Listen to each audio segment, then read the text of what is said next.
názvom Kyberútok na váš biznis. Moje meno je Ivan Gašperec, som partner advokátskej kancelárie Nomus a dnes vás budem organizačne sprevádzať webinárom.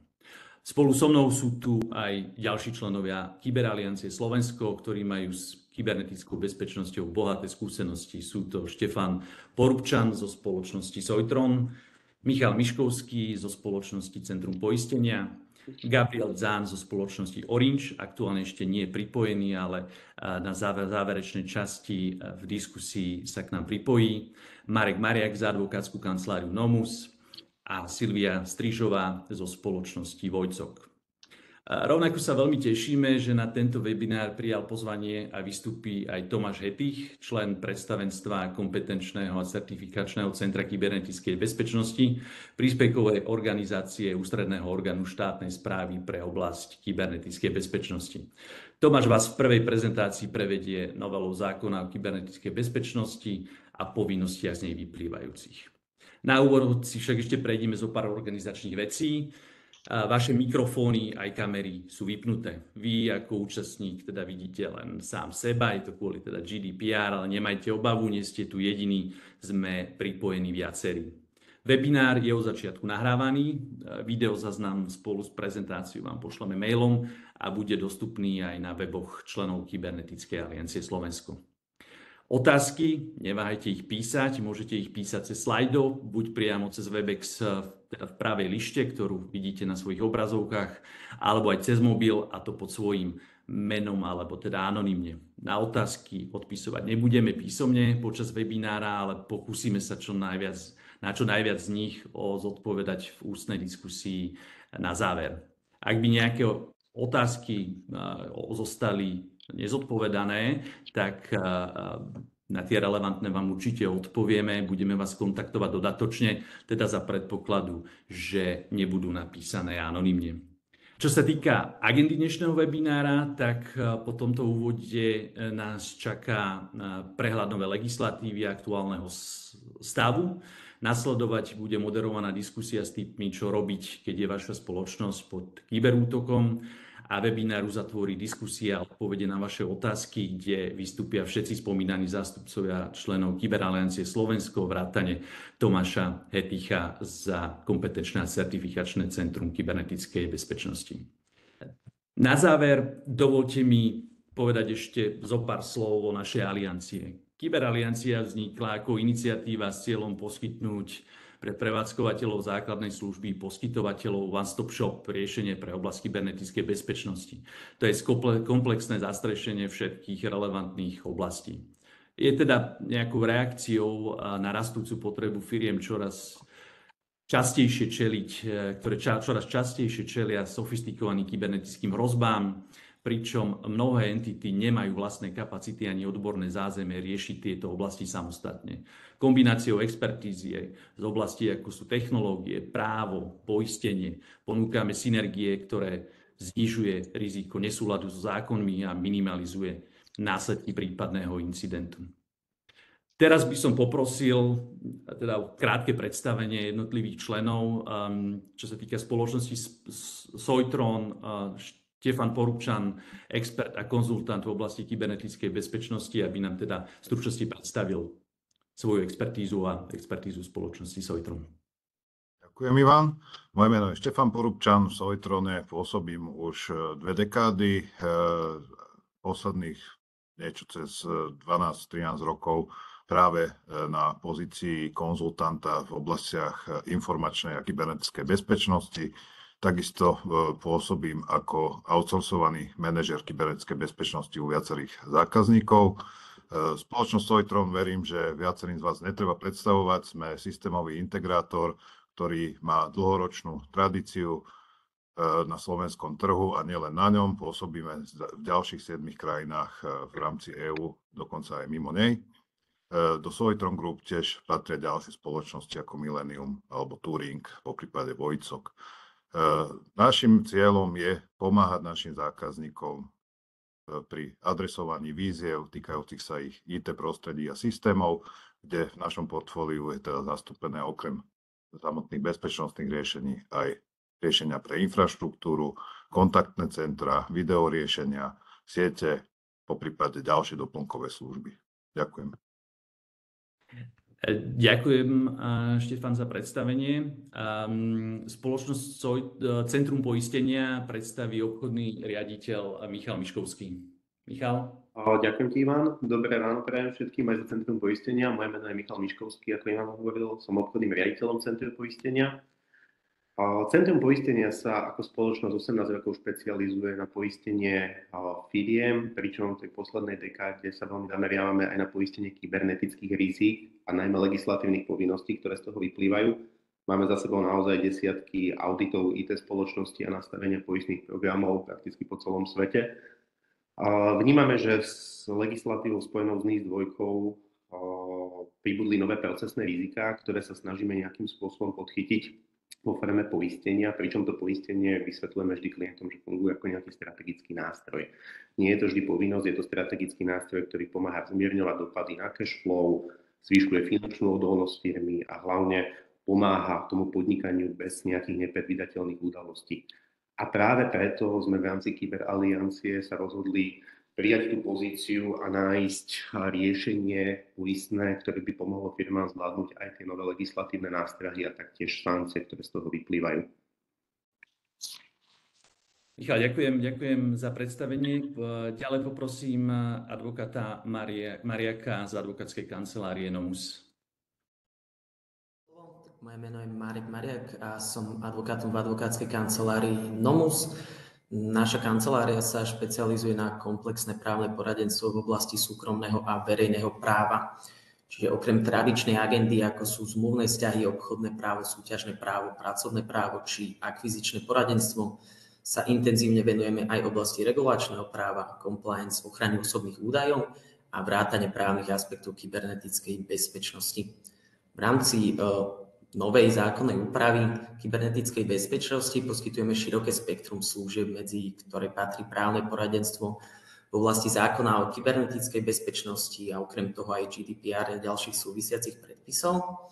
Ďalej analýzu povinností vyplývajúcich z najnovších legislatívnych zmien, poradenstvo v oblasti ochrany duševného vlastníctva, predovšetkým obchodného tajomstva a digitálnych práv. A v prípade kybernetických incidentov poskytujeme aj krízové právne služby, ako je zastupovanie pred Národným bezpečnostným úradom, úradom na ochranu osobných údajov, pri inšpekciách, kontrolách alebo ochrane dobrého mena spoločnosti a taktiež zastupovanie v súvisiacich civilnoprávnych a trestnoprávnych konaniach. Ďakujem. Ďakujem, Marek. Teraz by som mal teda odozdať slovo Gabrielovi Zánovi, ale teda stále ešte sa nepripojil kvôli povinnostiam. Takže ja len v stručnosti Gabriel Zán je produktový manažér spoločnosti Orange. Orange asi netreba nejak ďalej veľmi predstavovať. Takže Gabriel sa pripojí v záverečnej časti diskusie na vaše otázky. Čiže čas nám pomaličky uteká. Bez ďalšieho zdržovania sa môžeme pustiť do prvého blogu a teda odozdávam slovo Tomášovi, aby nám viacej povedal o novej legislatíve a aktuálnom stave. Tomáš. Ďakujem pekne. Dúfam, že mám počuť alebo že vidíte prezentáciu. Takže ja som Tomáš Hetich, riaditeľ úseku a člen predstavenstva kompetenčného a certifikačného centra kybernetickej bezpečnosti. Dnes sme v podstate ako keby odborným alebo hosťom tejto aktivity vzdelávacej. Podobných aktivít v poslednej dobe akože celkom ich pribúda, nie je ich dosť, ale pribúdajú. Je to fajn, pretože nové povinnosti alebo nové poklady v podstate potrebujeme na to, aby sme nejakým spôsobom rozšírili možno to povedomie o kybernetickej bezpečnosti. Takže naše kompetenčné certifikačné centrum, ako Ivan hovoril, sme príspevková organizácia, ktorú zriadilo NBÚ pred vyše 5 rokmi práve na nejakú certifikáciu auditorov a manažerov kybernetickej bezpečnosti, na vzdelávanie, audity a consulting prevažne vo verejnej správe, publikačnú činnosť, znaleckú organizáciu a plus v podstate máme nejaké aktivity v oblasti utajovaných skutočností a v podstate meraní nežiaducich elektromagnetických vyžarovaní. Takže máme takú, ako sme v podstate štátna expertná organizácia, kde máme v podstate viacero typov expertov na rôzne aktivity a rôzne oblasti. Takže v podstate venujeme sa kybernetickej bezpečnosti. Samozrejme, že vám vieme poradiť, ale vieme sa baviť aj o v podstate samotnom IT alebo projektovom riadení. Dobre, dnes, ak ste už boli na nejakom webinári, v podstate pravdepodobne áno, niekoľko ich v podstate robí aj kompetenčné centrum. Nemusíme sa možno rozprávať úplne podrobne o tom, že máme tu novelu zákona o kybernetickej bezpečnosti. Ten zákon je stále číslo 69 z roku 2018 v znení neskorších predpisov, takže v podstate už má 2 novely, alebo možno 3 a oni ešte nejaké budú. Stále je to znenie neskorších predpisov znamená, že sa nejakým spôsobom niečo iba zmení. Posledná novela, ktorá je platná od januára tohto roku, reflektuje na nejaké nové európske právne úpravy a na nejaké nové európske či nariadenia alebo nejaké smernice. Tá najväčšia teraz všade, viete, rezonuje NIS-2. Vidíte, vyskakuje to na vás možno pomaly z chladničky alebo z nejakých čipsov. NIS-2, pripravte sa na NIS-2. NIS-2 je európska smernica, ktorá v podstate nadväzuje na smernicu NIS-1, ktorá je z roku 2016. NIS-2 dokonca je platná z roku 2022. Až teda v roku 2024, po 2 rokoch v podstate prechodného obdobia, musela byť premietnutá do národných zákonov. Takže zákon číslo 69 o kybernetickej bezpečnosti, ktorý na Slovensku máme, tak v podstate z veľkej časti bol novelizovaný kvôli tej novej smernici NIS-2. Európska únia a komisia a parlament nespia, takže v podstate už sa pripravuje NIS-3, ktorý už nebude smernicou, ale bude nariadením. Nemáme možno čas v podstate na tom, že debatovať, že aké sú možno rozdiely. GDPR napríklad, ktoré tu možno nie je spomenuté, tak je nejakým nariadením aj priamo účinné.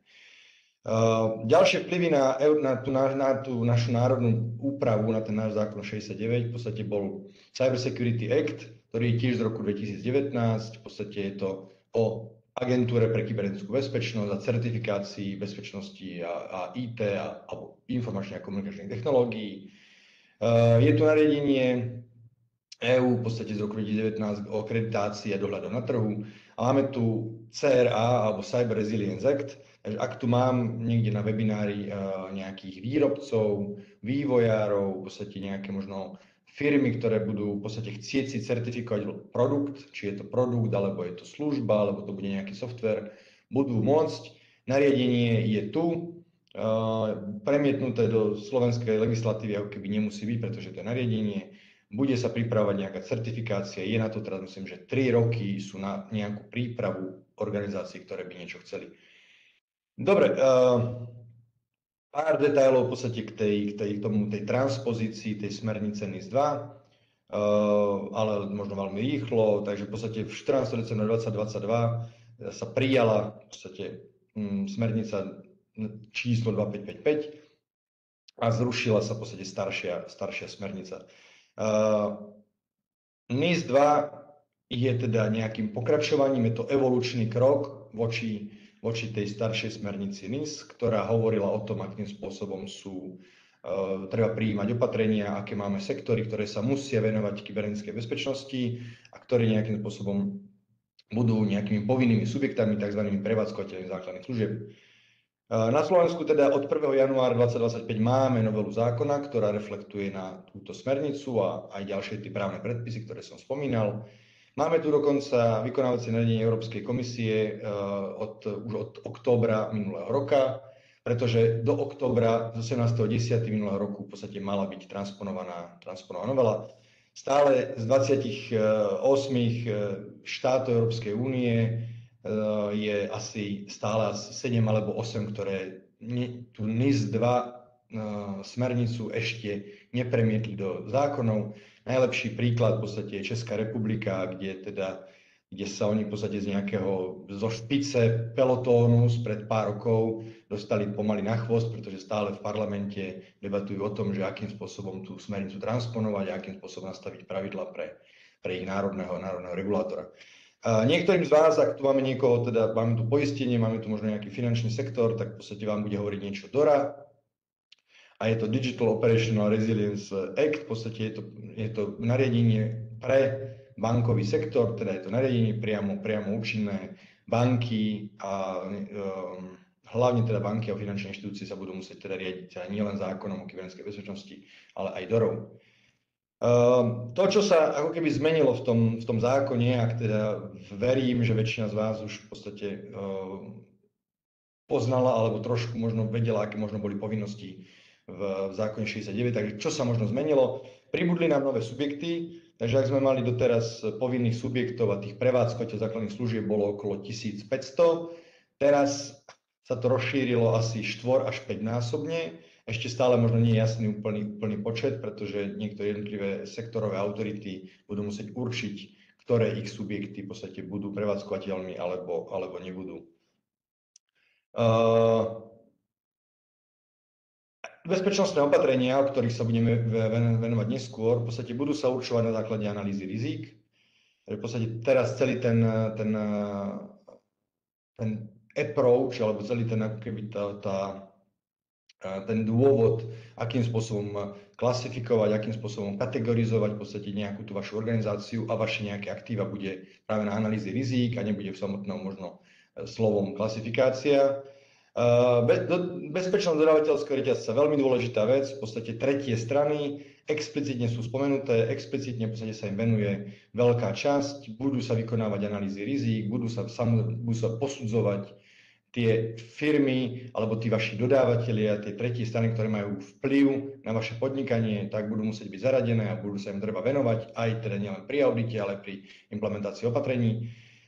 Zlepšuje alebo spresňuje sa hlásenie incidentov, takže nejaké závažné kybernetické bezpečnostné incidenty bolo potrebné hlásiť, teraz sa to nejakým spôsobom upravilo, spresnilo.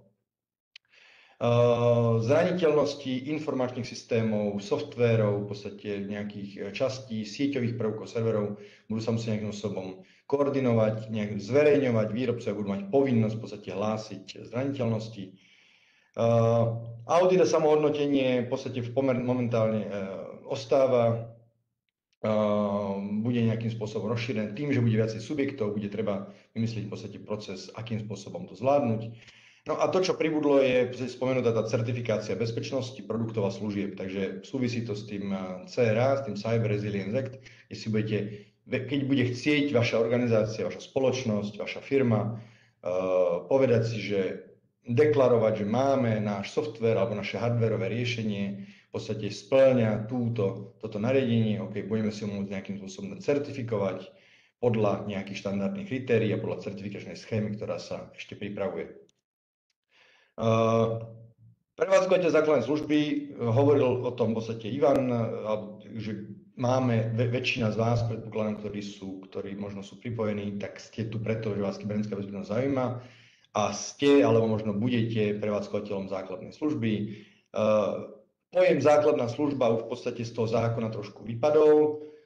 Skôr to bude možno prevádzkovateľ, organizácia, firma, ktorá patrí do nejakého sektora, ktorá je potrebná, je regulovaným alebo povinným subjektom v podstate pre kybernetickú bezpečnosť. Teda môže to byť nejaký ústredný orgán štátnej správy, alebo ak je to štátny orgán možno v dvoch okresoch, môže to byť kritický subjekt, alebo je to v podstate prvok kritickej infraštruktúry. Zoznam prvkov kritickej infraštruktúry nie je ako keby verejne známy, ale tí, ktorí sú, tak to vedia. Mesta, sú to správcovia ITVS, takže správcovia nejakých informačných technológií verejnej správy po konzultácii s ústredným orgánom. Takže ak to sú možno nejaké štátne organizácie, prípadne nejaké mestá a obce, ak majú nejaké vlastné informačné systémy a bude ich tam vedieť zaradiť príslušné ministerstvo, či je to MIRI ako ministerstvo informatizácie a investícií a regionálneho rozvoja, alebo to bude ministerstvo vnútra. Potom sú to v podstate poskytovatelia pripojení do internetu a správu domén a DNS. Dá sa povedať, že aj malí poskytovatelia internetu budú musieť byť bez ohľadu na veľkosť. Bude ich možno regulovať Úrad pre reguláciu elektronických komunikácií a sieťových sietí. A potom tretie strany, ako som spomínal, bezpečnosť tretích strán, takže tretia strana, ktorá má významný vplyv, takže ak vaša organizácia identifikuje významného dodávateľa, ktorý môže mať zásadný vplyv na vaše podnikanie, na vašu službu, tak v podstate bude môcť byť označený ako prevádzkovateľ základnej služby. Možno ste toto už niekde na nejakej prezentácii videli. Tie zelené časti, tie zelené sektory a subjekty už v tom zákone už sme doteraz mali. Od januára tohto roku v podstate a vzhľadom na smernicu NIS 2 pribudli v podstate subjekty ako odpadové hospodárstvo, výroba, distribúcia, teda chemických látok, dopravných prostriedkov. Donedávna sme teda napríklad celý automotív, Slovensko je, viete, automobilová veľmoc, takže doteraz automotív sektor vôbec nebol v podstate zahrnutý ako regulovaný subjekt, teraz už bude. Výroba elektrických strojov, výroba počítačových elektronických výrobkov. Dá sa povedať, že aj dokonca konzultačné a IT firmy, ktoré tu máme a sú relatívne ako keby veľké, tak budú povinnými subjektami, pretože každý z nich väčšinou je aj nejakou silnou tretiou stranou pre nejakého možno väčšieho výrobcu. Výroba, distribúcia, spracovanie potravín, výroba zdravotníckych pomôcok a v podstate aj nejaká veda a výskum. Takže pribudlo nám tých organizácií relatívne dosť. Takže ani by možno nemuseli pribúdať, viete, možno regulovania tým, že naozaj že musia pribudnúť. Verím, že väčšina týchto organizácií alebo firiem, ktoré sú komerčné, tak kybernetickú bezpečnosť už rieši, pretože ak by ju neriešili, no prídu o podnikanie, prídu o svoj biznis. No, nejaké ďalšie detaily o tom, akým spôsobom možno hlásiť incidenty alebo v podstate nejaké riešiť zraniteľnosti, nebudem teraz hovoriť, možno na to nemáme toľko času, ale môžeme sa tomu venovať niekedy neskôr, keď vás to bude zaujímať. Poďme sa rozprávať o tom, o bezpečnostných opatreniach. Poďme sa rozprávať o tom, že to, čo je vlastne dôležité, čo musíte prijať a čo v podstate firmy by mali prijať, aby boli v súlade možno s zákonom, aby sa pripravili na prípadný audit, alebo aby predchádzali incidentom alebo nejakým udalostiam. Aktuálne sa pripravuje v podstate aj vyhláška o bezpečnostných opatreniach, taká úprava, pretože sa zmenil zákon. Pribudli tam nejaké časti, v podstate spresnili sa nejaké skupiny opatrení. To, čo tí z vás, ktorí o tom rozmýšľajú a prípadne spadnú ako regulovaný subjekt, tak budete si musieť urobiť analýzu rizík a na základe toho sa rozhodnúť o rozsahu a spôsobe implementácie opatrení. Máte na to 12 mesiacov, takže v podstate vymenovať manažera kybernetickej bezpečnosti, ktorý je tiež teda jedným z opatrení, plus v podstate urobiť teraz si analýzu rizik, prípadne predaudit a implementovať, viete, rôzne typy podľa toho, čo vám z tej analýzy rizik vypadne. Väčšinou to bude nejaký monitoring, riešenie incidentov, možno nejaká správa aktív a nejaké pravidelné možno vlastné analýzy rizik. Ak teda niektorá z vašich organizácií sa už teda registrovala do toho marca tohto roku, v podstate, lebo zákon platil od januára, tak máte 12 mesiacov na prijatie opatrení a do 2 rokov musíte urobiť si samohodnotenie, prípadne audit. Dobre, takže čo sú to tie bezpečnostné opatrenia? Sú to nejaké úlohy, procesy, roly a technológie pri organizačnej, personálnej, fyzickej a technologickej oblasti. Takže sú na to potrebné, aby sme nejako dosiahli, zaručili a udržali v podstate úroveň kybernetickej bezpečnosti počas fungovania vašej organizácie a počas nejakého životného cyklu tých informačných systémov, pretože každý má nejaký, viete, ako sú nejaký životný cyklus toho, akým spôsobom niečo nasadíte, prevádzkujete a nejak vyradíte. Takže v podstate prevádzkovateľ základnej služby, alebo teda ten prevádzkovateľ možno tých systémov, v podstate musí prijímať všeobecné opatrenia, ktoré sú v zákone, a prípadne, ak budú prijaté nejaké sektorové bezpečnostné opatrenia. Pokiaľ teda viem, tak v podstate Ministerstvo dopravy pripravuje sektorovú vyhlášku, Ministerstvo informatizácie pripravuje sektorovú vyhlášku, myslím, že dokonca Ministerstvo vnútra. To sú v podstate subjekty, ktoré majú možno tých organizácií pod sebou najviac. Generické rozdelenie, alebo v podstate Čo sú to, aby ste si to možno vedeli predstaviť lepšie, pre tých, ktorí teda to už akože nerobia. Je viacero rozdelení, môže byť ako keby akokoľvek si rozdelíte, nie je to záväzné, nie je to povinné, len sú technologické, sú nejaké fyzické, nejaká fyzická bezpečnosť, sú v podstate organizačné, nejaké analýzy, nejaké dokumenty, nejaké zmluvy, sú nejaké personálne opatrenia, v podstate roli a zodpovednosti.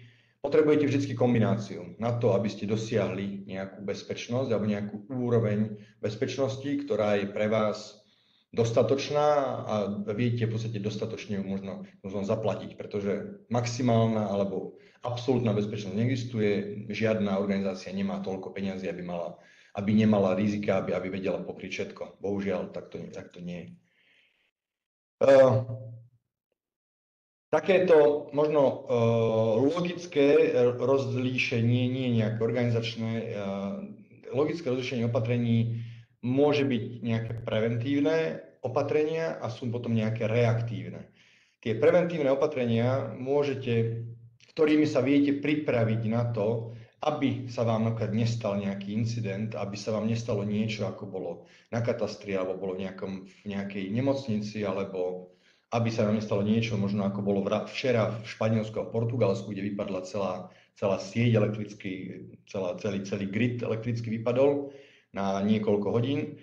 Takže ako keby čo môžete prijať. Takže nejaký príklad tých preventívnych opatrení, patch management, nejaké aktualizácie, záplaty operačných systémov, firmwareov, vašich prvkov, aplikácií. Predpokladám, že každý z vás si aktualizuje svoj telefón, ponúkne mu to operátor, nie operátor, výrobca. Asi preto to robíte, aby ste v podstate predchádzali možno nejakému útoku. Ochrana pracovných staníc, nejaký ten antivírus, antispam, antimalware. Verím, že už všetci to na tých počítačoch máte od rôznych výrobcov, v podstate za rôzne fakt akože ceny. Verím, že to už má každý. Nikto si už hádam nepovie, že čo by sa nemohlo stať. Silné heslá, je k tomu kampani, každý rok je ako keby niekoľko, je tu Svetový deň hesiel, kde sa rozprávame o tom, akým spôsobom, aké silné má byť heslo, ako sa často má meniť, aby v podstate bolo nejakým spôsobom bezpečné, aby sme si boli istí, že sa nám nikto neprevzal nejakú identitu. Viacstupňové prihlasovanie, že nemáte len meno heslo, ale máte nejaký autentikátor, máte nejakú SMS-ku, máte nejakú iný ďalší stupeň na prihlásenie. Zálohovanie obnova, najdôležitejšia časť v podstate pri ransomwareových útokoch a pri šifrovaní. Máte dobré zálohy, máte niekde inde uložené, v podstate niekedy to prispiete a nejakú obnovu, pokiaľ pôjde. No a Vzdelávanie, najlepšie preventívne opatrenia, keďže 80% problémov prichádza možno od ľudí, takže vzdelávajte seba, vzdelávajte svojich zamestnancov, vzdelávajte svojich partnerov. V podstate cieľom nielen teda regulátora, ale v podstate možno aj celé tej problematiky bezpečnosti o tom, že dostať tú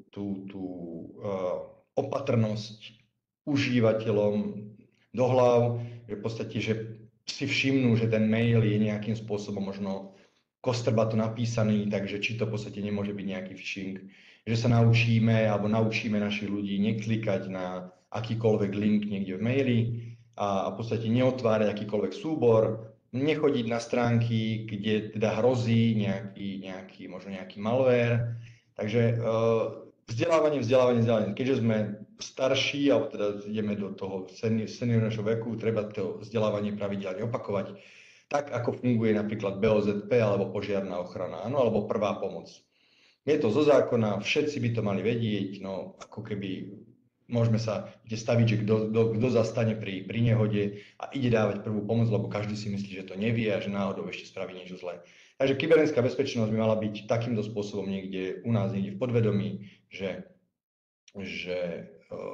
aby sme vedeli, čo máme robiť, aby sme boli ostražití. Takže vzdelávať. Reaktívne opatrenia, možno taká druhá väčšia skupina, teda podľa mňa je tá, ktorá môže nastupovať niekedy potom, keď nejaký ten incident nastane, alebo keď už sa niečo stalo, v podstate môžeme nejakým spôsobom ako na to reagovať. Takže keď by sme boli už možno dobre pripravení, tak incident tak či tak príde. Áno, v podstate útočníci, alebo v podstate nejaké problémy vždycky budú, vždy v podstate tá technológia bude mať nejaké slabé miesta, bude mať nejakú nedokonalosť v kóde, ktorá môže tam byť dlhé roky a teraz sa prejaví. Že na to, aby sme mohli reagovať na nejakú udalosť, tak v podstate ideálne je byť pripravený a mať nejaký plán continuity, alebo mať nejakú riadenie continuity činnosti. Takže anglicky ten business continuity plán, alebo nejaké havarijné plány na obnovenie prevádzky. Ak vám vypadne nielen internet, ak vám vypadne nejaké hlavné úložisko, hlavný server, no mali by ste niekde rozmýšľať pred tým, že tak čo v takomto prípade spravíme, a keď, tak si vyberieme nejaký ten plán, aby vedel aj ten kolega podľa toho plánu ísť a skúsiť nejaký ten systém v podstate obnoviť alebo nejakým spôsobom nahodiť naspäť alebo zareagovať. Keď už teda máme incident, tak v podstate potrebujeme mať aj tú identifikáciu incidentu, klasifikáciu, nejaké riešenie, nejaký reporting. Keďže regulátor ako NBÚ v podstate chce vedieť o tých závažných incidentoch, pretože systémy v štáte sú nejakým spôsobom poprepájané, takže nejaký jeden incident na jednom ústrednom orgáne niekde štátnej správy ovplyvňuje ďalších pol Slovenska, pol ďalších systémov, ktoré tu sú, tak je dôležité vedieť o tom, že akým spôsobom sú postavené a akým spôsobom reagovať na incidenty. Analýza rizík pre veľa ľudí mysteriózny pojem a v podstate kozmická veda. Nie je to tak, je to v podstate postupnosť krokov, ktorú budeme robiť, kde sa budeme zaoberať zraniteľnosťami, hrozbami, rizikami. Nie je to nič ťažké, každý z nás ju robí denne niekoľkokrát, pretože dneska vyšlo slnko, tak som sa ľahšie obliekol. Keby začalo snežiť, tak si zhodnotím hrozbu alebo zhodnotím riziko, dám si iné topánky, dám si inú bundu, aby som predišiel nejakým rizikám. V kybernetickej bezpečnosti platí to isté. Ak mi vyjde, ak sa hodnotím, že mám slabé zabezpečenie, mám slabý plot, alebo mám deravý, alebo nemám žiadny, alebo mám neaktuálny antivírusový systém, no tak je to nejaká hrozba a moja reakcia v podstate môže byť výmena, reinštalácia, prípadne v podstate zase nejaké vzdelávanie užívateľov, aby sme vedeli, akým spôsobom reagovať. Analýza dopadov, business impact analýza, ide o to, keď nám niečo vypadne, alebo teda v akom čase sa to stáva kritickým. Zraniteľnosti, no a nejaký pravidelný audit alebo nejaké hodnotenie úrovne bezpečnosti, ktoré máte. Takže nemusí to byť možno keby samotný certifikačný audit, ale môže to byť to, že pravidelne si na nejakom stretnutí s manažmentom povieme, že čo je problém a akým spôsobom na to reagovať, pretože tak ako vedenie firiem je vždycky zodpovedné za to, akým spôsobom to v tej organizácii bude.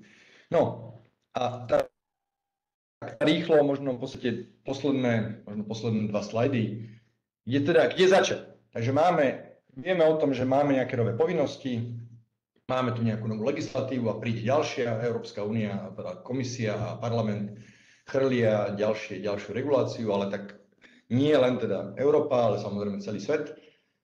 Vieme, čo sú bezpečnostné opatrenia, že to je niečo, to je nejaké opatrenie, to je nejaká aktivita, je to nejaký proces a je to v podstate nejaká investícia do toho, aby sme sa posunuli na nejakú vyššiu úroveň bezpečnosti. No a teda kde začať? No najprv musíte vedieť, čo v tej organizácii máte, aké aktíva, aké informačné aktíva, aký máte software, aký máte hardware, aké tam máte procesy, akých máte ľudí, aké máte priestory. Musíte vedieť, čo tam máte a nejakým spôsobom ich musíte vedieť analyzovať a oklasifikovať. Svätá trojica informačnej a kybernetickej bezpečnosti, volá sa to CIA alebo Confidential Integrity Availability.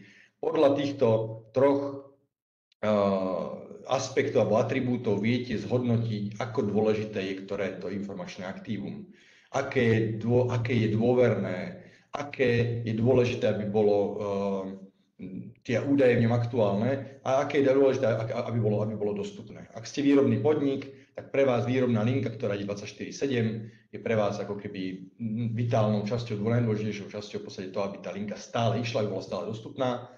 Ak ste mobilný operátor, tak v podstate pre vás nejaká tá integrita dát a informácií o zákazníkoch v podstate je viac dôležitá ako niečo iné.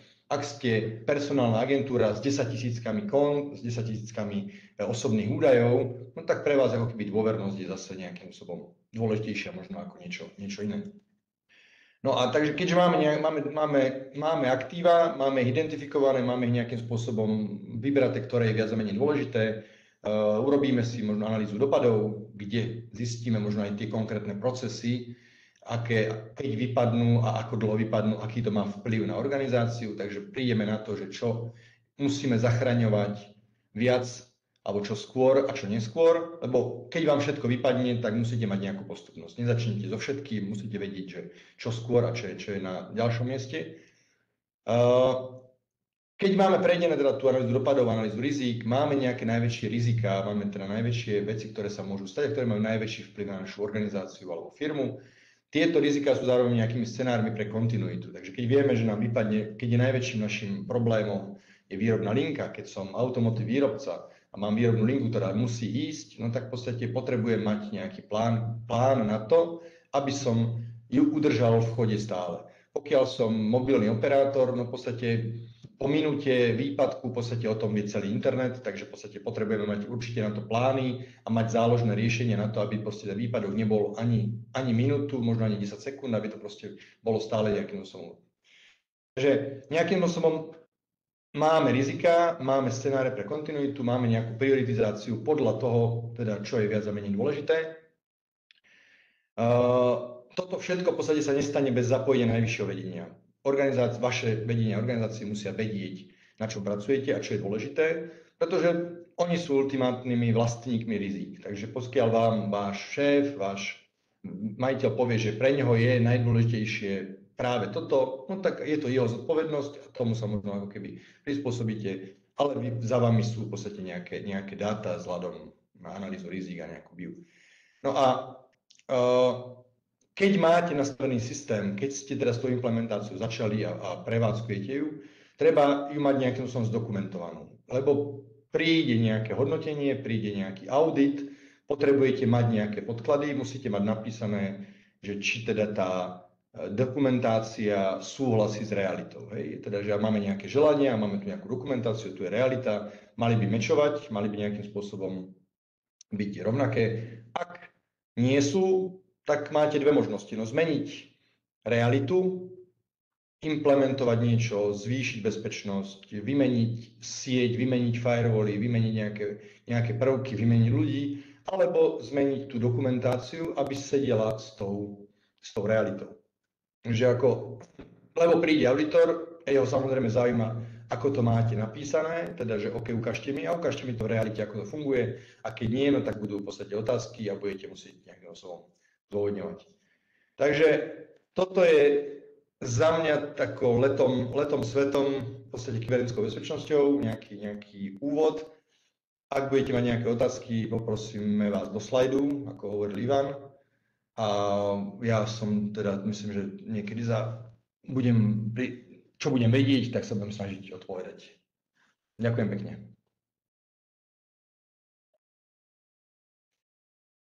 Takže Tomáš, ďakujeme veľmi pekne, bolo naozaj veľmi prínosné počúvať o tejto téme priamo z prvej ruky. Tak ako Tomáš už spomenul, ja tiež teda ešte raz pripomínam, akékoľvek otázky, ktoré máte, neváhajte ich teda prosím cez slajdo napísať. Zástupcovia Aliancie a Tomáša už určite teraz tešia na diskusiu o nich. Posúvame sa ďalej a to na moderovanú diskusiu Ste pod kyberútokom a čo teraz moderuje Silvia Strežová z Vojcoku. Silvia, predávam ti slovo. Za slovo, Ivan. My sa teraz posunieme teda k ďalšej téme nášho webináru. Spoločne sa pozrieme na veľmi dôležitú tému. A ja si dovolím tvrdiť, že niekedy až priam adrenalinovú. My sme si ju nazvali Kyberútok na vaše podnikanie. Budeme sa rozprávať o tom, čo robiť a o tom, čo určite nerobiť v prípade, že vaša firma zažije kybernetický útok. Dnes to ale vezmeme pekne prakticky a spolu s Ivanom a Štefanom si krok po kroku povieme, čo robiť v prvých minútach, v prvých hodinách a dňoch, keď už viete, že niečo nie je v poriadku.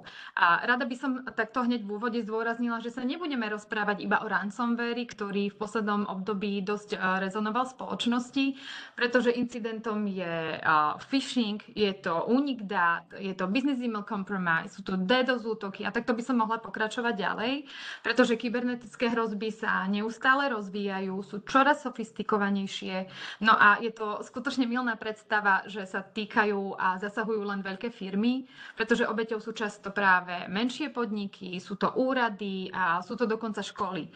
A poďme si teda povedať, ako reagovať správne, keď útok nastane.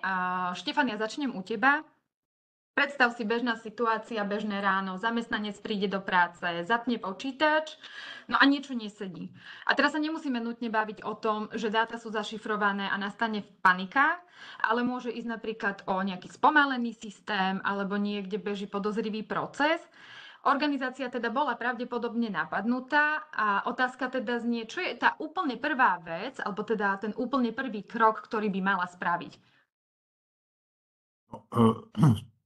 V tom momente ešte nikto nevie, že či to je nejaký kybernetický incident, alebo čo sa vlastne deje a ani odhadnúť nejakým spôsobom, čo môže byť zasiahnuté. Každopádne, čo by mala byť tá motivácia tých prvých krokov je rýchlo zabrániť vzniku ďalších alebo rozšíreniu tých škôd na ďalšie časti infraštruktúry. Samozrejme, každý typ incidentu bude mať nejaký iný postup alebo iné konkrétne kroky, ktoré bude treba vykonať, ale niektoré aktivity môžeme považovať aj za univerzálne. Čiže prvú vec, čo by ten zamestnanec mal spraviť, že nenechám si to pre seba, to znamená, nejakým spôsobom zalarmujem niekoho technicky zdatného, nejaký lokálny service desk, ITčko, poprípade zareagujem, ak tam naozaj vidím, že by niekto hýbe myšou, alebo sa mi otvárajú okná, alebo nebodaj teda výzvu na nejaké platenie výkupného, tak v podstate prvá vec, odpojím ten počítač od siete a potom alarmujem niekoho technicky zdatného. Ako náhle máme silné podozrenie, že teda sme pod kybernetickým útokom, to znamená, či ten ransomware alebo nejaký útočník sa nám pohybuje v sieti, sú viditeľné nejaké fragmenty tej jeho činnosti, tak v tom momente je potrebné zvolať nejaké krízové riadenie, nejaký krízový štáb, či už formalizovaný alebo neformalizovaný. Je veľmi pravdepodobné, že sa budú príjmať náročné rozhodnutia, potrebujeme tam mať kompetentných ľudí, ktorí tie rozhodnutia dokážu prijať. Čo je dôležité v tých úvodných minútach, nepodľahnúť panike, zachovať pokoj, pokiaľ sa to len dá, snažiť sa nepodceňovať a nezľahčovať tú situáciu, že to je predsa len bežné spomalenie systému, alebo toto je niečo, čo za chvíľu prejde samé. A v prípade teda toho, že mám podozrenie, či už na škodlivý kód, alebo priamo nejaký prienik, tak poodpájať siete od seba, to znamená jednotlivé časti, segmenty v prvom rade odpojiť od internetu, a po prípade od seba navzájom, aby sa prípadná infekcia nemohla šíriť medzi jednotlivými časťami tej infraštruktúry. Ak to neviem spraviť nejakým jednoduchým zásahom cez nejaký centrálny manažment, tak v pohode sa dá uvažovať aj o tom, že proste prídem k tomu core switchu a vyťahnem si sieťové káble. Pozor, sieťové, nie napájace. A keď hovoríš o vyťahnutí sieťových káblov, tak sa spýtam takto, že ako veľmi treba byť v tejto situácii radikálny, alebo že čo je horšie, že spôsobiť krátky výpadok, alebo riskovať, že sa útok ešte viac rozšíri? Tak ten rýchly zásah, takto radikálny, v princípe minimalizuje škody. Ak tam máme nejakého útočníka, ak tam máme nejaký škodlivý kód, zabraní šíreniu toho útoku do ďalších častí infraštruktúry, a vo finále nám to skráti čas potrebný na obnovu. Zároveň takto spôsobený výpadok je riešiteľný. To znamená, to sú veci, ktoré vieme s nejakou námahou a s nejakým vypätím síl opätovne obnoviť, ale ak by ten útok prerastol nejakú mieru, tak tá strata údajov, poprípade ich únik, strata reputácie alebo nejaká drakonická pokuta, to sú nezvratné veci, ktoré nevieme obnoviť. Čiže určite je lepšie z môjho pohľadu spraviť ten radikálny zásah. Tak ďakujem. A Ivan, otázka na teba. A z právneho hľadiska, v tomto štádiu, keď ešte len tušíme, že nejaký problém máme, ale nie sme si istí, že čo vlastne ide, máme už teraz nejaké povinnosti, napríklad voči úradu na ochranu osobných údajov alebo MBU? Tak v situácii, keď ešte len existuje podozrenie, čiže nemáme potvrdené, že došlo naozaj ku nejakému závažnému kybernetickému útoku, a teda máme podozrenie, že máme problém, či už ide o narušenie systémov, únik údajov alebo nejakú podozrivú aktivitu, už v tomto štádiu nám vznikajú určité teda právne povinnosti a dôvody na aktiváciu interných procesov. Ide najmä teda o tzv. Všeobecnú prevenčnú povinnosť podľa občianskeho zákonníka, keď každý je povinný počínať si tak, aby nedochádzalo k škodám, či už na zdraví, majetku, prípadne prírode. Takže v kontexte kybernetickej bezpečnosti to znamená, že ak máme dôvodné podozrenie, že sa niečo deje, je potrebné konať tak, aby sa škoda buď minimalizovala, alebo sa jej prípadne úplne predišlo. V tejto fáze je teda esenciálny aktívny prístup, ktorý je však potrebné zdokumentovať, ideálne od úplného prvotného zistenia. Je to veľmi dôležité, aby v prípade, teda pokiaľ pri ďalšom preverovaní sa zistí, že teda naozaj ide o závažný kybernetický útok, mala organizácia všetky potrebné podklady pre ďalšie kroky. V prvých minútach, teda keď ešte nie sme si istí, či naozaj ide o kybernetický incident alebo napríklad o nejakú systémovú chybu, nie je nevyhnutne potrebné ešte nikoho informovať. Ja zostanem ešte pri tebe, Ivan. Štefan hovoril aj o radikálnom riešení, teda vyťahnutí káblov a odpojení časti infraštruktúry. Týmto krokom sa ale môžu prerušiť niektoré služby, ktoré dodávame zákazníkom. Môže takýto krok mať právne dôsledky? Ak sa rozhodneme v rámci teda tej reakcie na ten potenciálny útok radikálne obmedziť činnosť, ako už Štefan spomínal, vyťahnuť sieťové káble, vypnúť systém, tak takýto postup je odôvodnený a za určitých okolností aj chránený zákonom. V prvom rade, už som spomínal, všeobecná prevenčná povinnosť. Ďalej môžeme uvažovať o inštitúte krajnej núdze, kedy nie sme zodpovední za škodu, ktorá zákazníkovi vznikne v prípade prerušenia poskytovania služieb, prípadne nedodaním toho tovaru, pokiaľ sa odvracalo priamo hroziace kybernetické nebezpečenstvo, ktoré samozrejme sami sme nevyvolali. Rovnako sa zodpovednosti za porušenie svojich práv, a teda aj škody voči zákazníkom, môže podnikateľ zbaviť tak, že preukáže, že porušenie bolo spôsobené okolnostiami vylúčujúce zodpovednosť. To znamená, prekážka v splnení povinností nastala z dôvodu kybernetického útoku a teda nezávisle od vôle organizácie, pričom bráni v splnení povinností. Čo je však dôležité povedať, že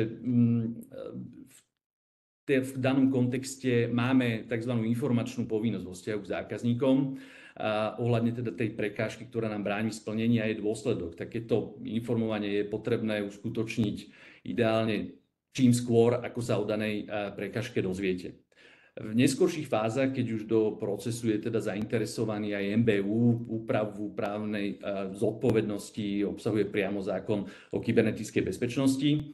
A v takom prípade nezodpovedáte za škodu svojim zákazníkom, ktorý sa, ako som spomínal, dočasne obmedzí nejaký prístup k službám a k nemu dôjde na základe rozhodnutia MBU. Zodpovednosť v takých prípadoch prechádza priamo na MBU.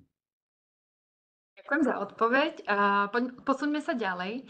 Takže povedali sme si, čo robiť v prvých minútach. A teda, že po počiatočnom šoku treba konať rýchlo, ale zdôrazníme, že naozaj premyslenie. Poďme si teraz povedať, že čo všetko by mala firma spraviť, povedzme, do tých prvých 24 hodín. Hovorí sa tu o nejakom forenznom uchovaní dát, izolovaní systému, ale páni, prosím, povedzme si, že čo presne toto znamená. A možno si povedzme aj to, že ako by sme mali zorganizovať incident response team, kto by v ňom mal byť a napríklad možno aj to, že aké vybavenie je potrebné zabezpečiť pre takýto tým. Štefan? Že to už je vlastne gro toho incident reaction. V podstate buď sme natoľko vyspelí, že máme nejakú formu incident response plánu, podľa ktorého vieme ísť, alebo teda v prípade, že nemáme nič také nachystané, tak treba pod tlakom za pochodu niečo vymyslieť a konať. prvú, asi najdôležitejšiu vec, čo by som vypichol, je krízová komunikácia. To znamená, keď už mám jasné, že sa jedná o kybernetický incident, tak potrebujem komunikovať dovnútra do firmy, to znamená na zamestnancov, takisto navonok na nejakých obchodných partnerov, zákazníkov, poprípade voči regulátorom, kde mi bežia nejaké lehoty do 24 hodín nahlásiť nejaký incident a podobne. Poprípade, ak mám podozrenie na trestný čin, samozrejme s policajnými zložkami. V prípade, že som nejaký typ subjektu, ktorý je mediálne exponovaný, tak samozrejme nejaká tlačová konferencia pre médiá a tak ďalej. Čo sa týka skladby toho incident response tímu, tak určite tam potrebujeme zastúpeného niekoho z vedenia, kto vie príjmať tie rozhodnutia, ktoré afektujú biznis, ktoré afektujú našich zákazníkov. Potrebujem tam mať niekoho za PR, či už je to marketing alebo komunikačné oddelenie a podobne, ktorí práve budú riadiť tú externú komunikáciu na základe nejakých výstupov. Potrebujem tam mať technických ľudí, ktorí nejakým spôsobom sa zúčastňujú alebo organizujú samotné technické činnosti a zabezpečujú všetky materiálne veci pre zdárne zvládnutie tej krízy. To vybavenie pre ten incident response team samozrejme nie je žiaduce, aby pracovali v tom napadnutom prostredí, lebo ten útočník, ak sa tam pohybuje, alebo ak má nejakú časť infraštruktúry pod kontrolou, tak im vie klásť aktívny odpor, vie napadať ich pracovné stanice a podobne. To znamená, musím si byť istý, že pracujú s čistým prostredím, budú mať čisté PCčka, ktoré budú hardenované, potrebujeme ich nejakým spôsobom vybaviť nejakými pokročilými bezpečnostnými nástrojmi typu EDR-ko, aby sme si boli istí, že ich vlastné prostriedky nebudú ovládnuté tým útočníkom a ten útočník sa nevie aktívne brániť a takisto začnú vlastne stavať nejakým spôsobom časť infraštruktúry, to znamená nejaké sieťové zariadenia pre nich, dátové nosiče, na ktorých môžu prenášať dáta a podobne.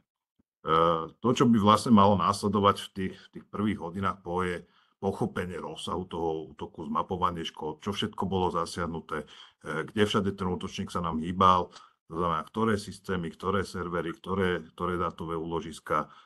Využijem na to samozrejme to, čo v tej infraštruktúre mi počas toho útoku bežalo. Už je to nejaké antivírové riešenie, alebo endpoint detection and response, logy z firewallov, nejaký sieťový monitoring, nejaký centrálny log management, CM, podobne, tak aby som nejakým spôsobom pre ten incident response tým dodal čo najviac detailných údajov.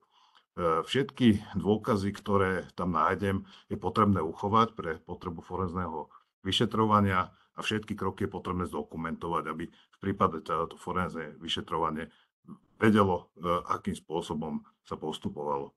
Dôležité samozrejme je stanovať si priority, to znamená pri tom plánovaní obnovy poznať, ktoré systémy sú tie najdôležitejšie pre ten biznis, aby sme sa im venovali prioritne a tie ostatné počkajú na neskôr. Určite by som odporúčil pomeniť hesla, to znamená, ak som mal napadnutú infraštruktúru, ťažko odhadnúť, ktoré všetky účty mohli byť zneužívané, to znamená plošne resetovať hesla všetkým zamestnancom, predovšetkým, čo sa týka nejakých privilegovaných účtov. A začnem pátrať v podstate, kde všade by ten útočník mohol byť zašitý, či si tam nevytváral nejaké zadné vrátka, či tam nepovytváral nejaké účty, nejaké konektivity niekam von, poprípade nejaké skedulované tasky, ktoré by mohli byť podozrené, nejaké PowerShellové skripty, ktoré mi tam bežia alebo sú spúšťané, aby som čo najviac zamedzil tomu, že pri obnove tej infraštruktúry sa mi ten útočník do nej zase vráti.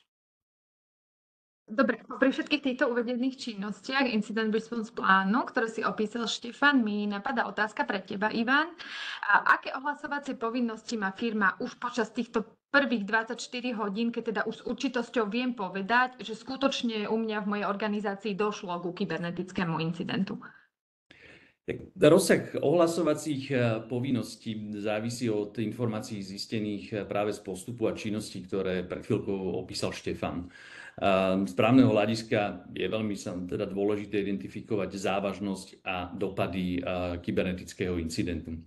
A to preto, lebo z pohľadu zákona o kybernetickej bezpečnosti ste povinni bezodkladne hlásiť až závažný kybernetický bezpečnostný incident, teda nie každý.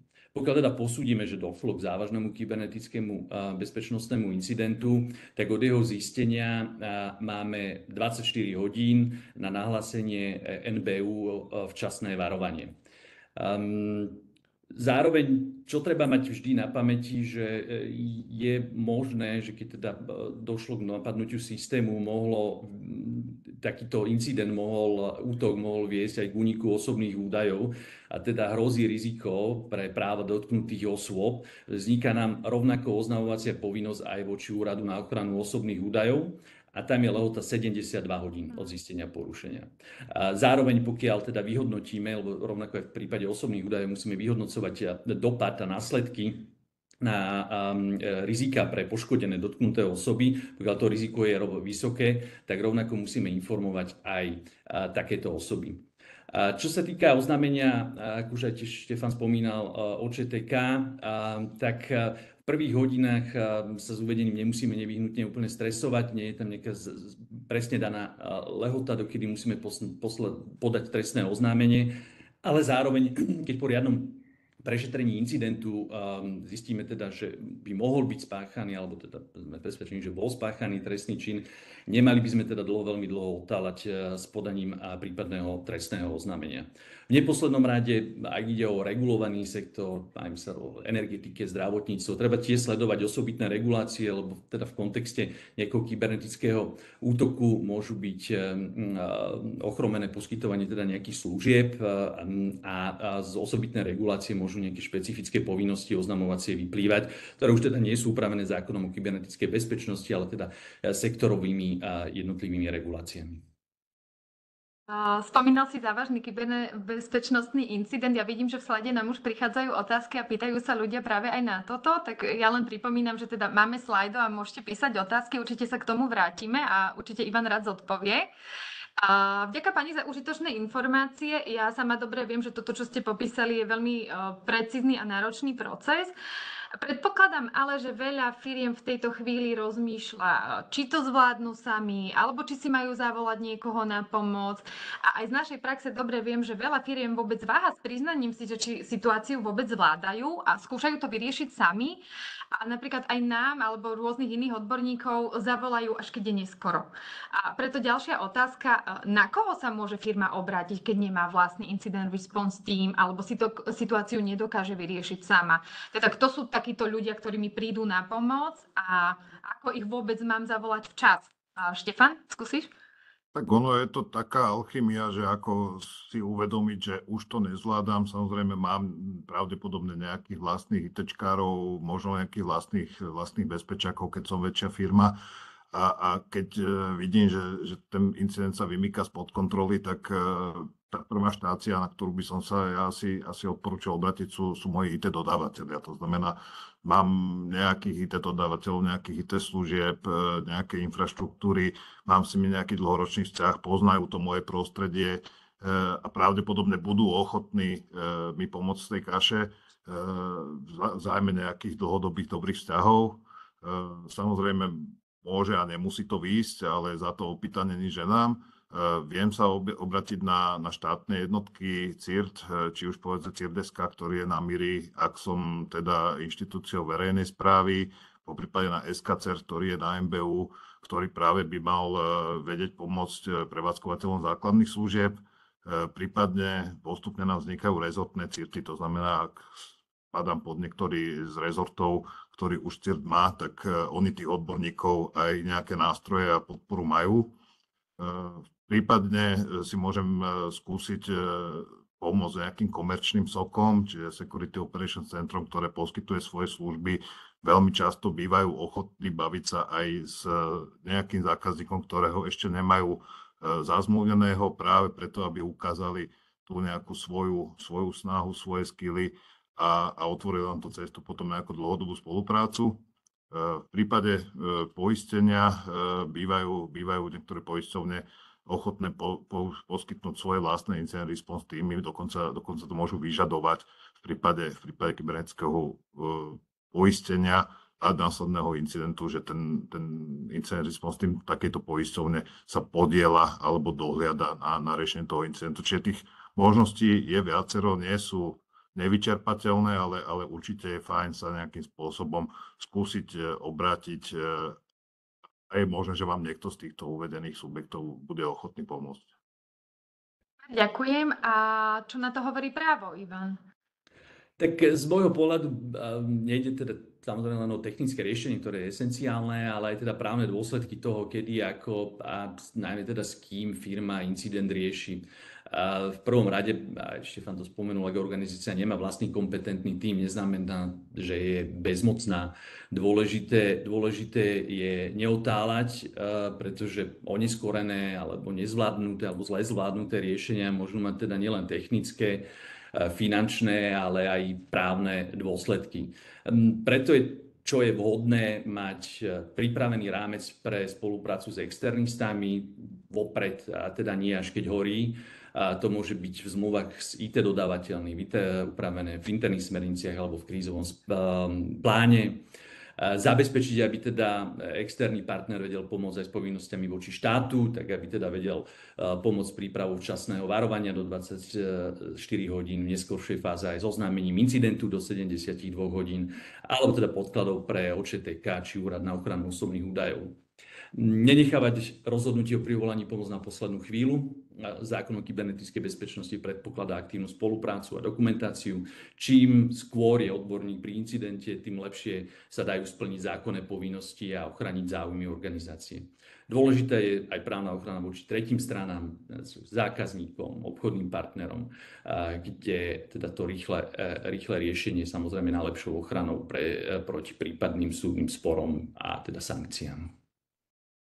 Ďakujem. Čas nám pomaly ubieha, máme ešte nejakých 10-15 minút, ale ja sa vrátim ešte ku komunikácii. A Ivan, opäť praktická otázka. Teda, keď už viem, že vo firme mám nejaký incident, mám hneď písať zamestnancom alebo tretím stranám, klientom, partnerom, dodávateľom, alebo je v tejto chvíli ešte lepšie stále nerobiť nič, poviem to tak povediac, hrať mŕtvého chrobáka, kým skutočne nemám istotu, čo sa presne stalo. Internú komunikáciu by som určite neodkladal.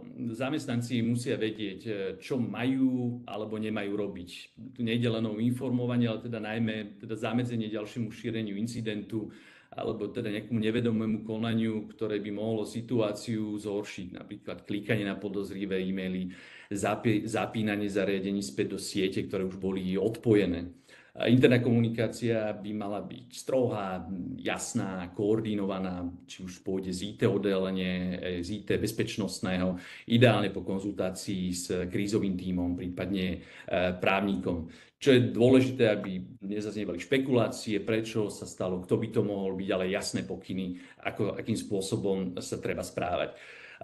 Pri klientoch treba byť možno trošku opatrnejší, teda kým nie je isté, že ten incident ich mohol alebo môže zasiahnuť. Odporúčam nekomunikovať úplne unáhlene, ale zároveň treba mať stále na pamäti informačnú povinnosť, teda, že ak zistíme, že naozaj už došlo k úniku dát, kompromitácii služieb, alebo teda je tu naozaj to imanentné riziko pre tretiu stranu, máme zákonnú a možno aj zmluvnú povinnosť informovať.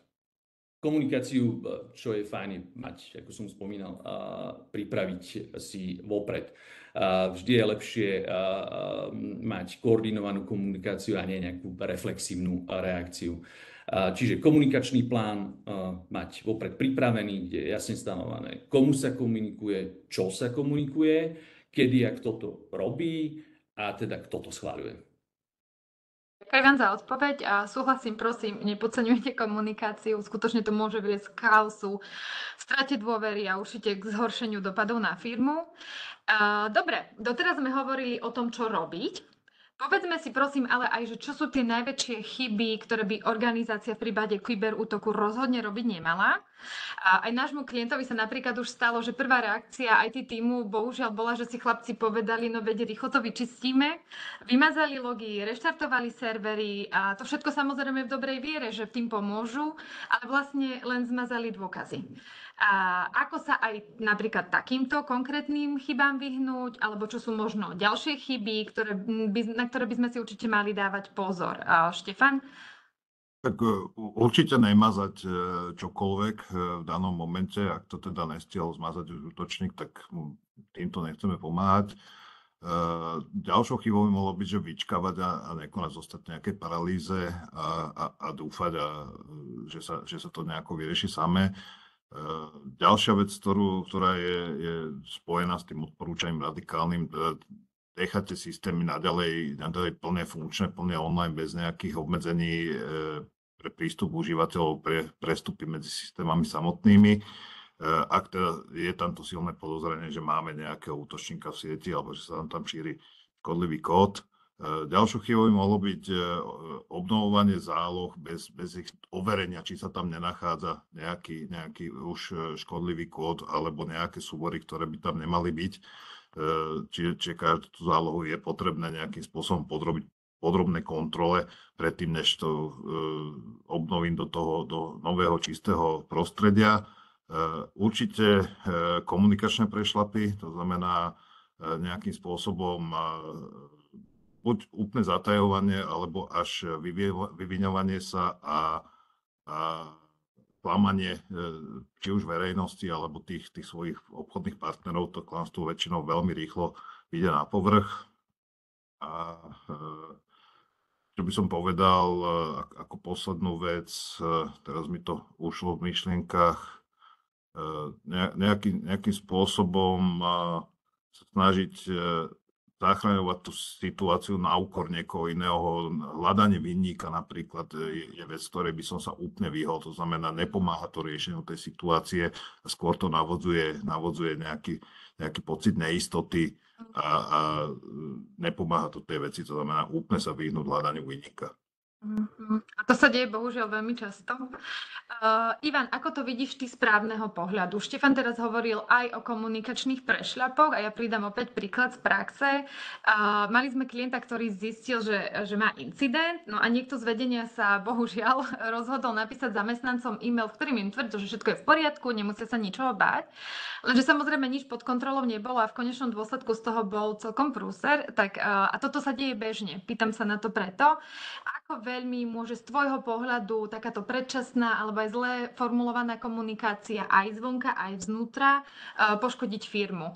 A možno ešte podaj tvoj pohľad, že čo by firma určite robiť nemala.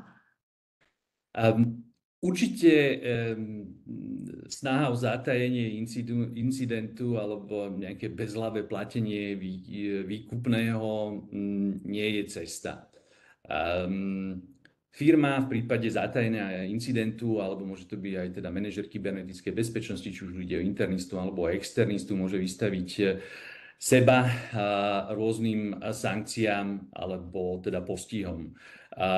V prípade, že teda nedojde k nahláseniu alebo dojde zatajeniu závažného kybernetického incidentu, tak MBU podľa zákona o kybernetickej bezpečnosti, v závislosti teda od okolností prípadu, môže udeliť pokutu do 10 miliónov eur, respektíve až do 2% celkového celosvetového ročného obratu. Podľa toho, ktorá je suma vyššia. A rovnako vysoké pokuty, úplne takmer identické, môže uložiť Úrad na ochranu osobných údajov, teda pokiaľ opäť došlo k narušeniu ochrany osobných údajov a zanedbá sa oznamovacia povinnosť. Z trestnoprávneho hľadiska, teda pokiaľ incident, ktorý mal alebo teda mohol mať závažný dopad napríklad na osobné údaje, verejnú bezpečnosť, dôveryhodnosť služby, môže zatajenie viesť až trestnoprávnej zodpovednosti, teda buď právnickej osoby alebo organizácie, alebo samotnej fyzickej osoby. Bavíme sa o trestnom čine, napríklad neohlásenie trestného činu, porušenie povinnosti pri správe z cudzieho majetku, kde teda hrozí trest odňatia slobody až do výšky 8 rokov, respektíve pokiaľ by mohlo dôjsť k ohrozeniu verejného záujmu, napríklad kritickej infraštruktúry, bavíme sa o trestnom čine všeobecného ohrozenia. Spomínal som už oznamovaciu povinnosť vo vzťahu k zákazníkom, čiže pokiaľ ju porušíme, hrozia nám prípadné súkromnoprávne postihy, prípadne porušenie všeobecnej, už diskutovanej všeobecnej prevenčnej povinnosti.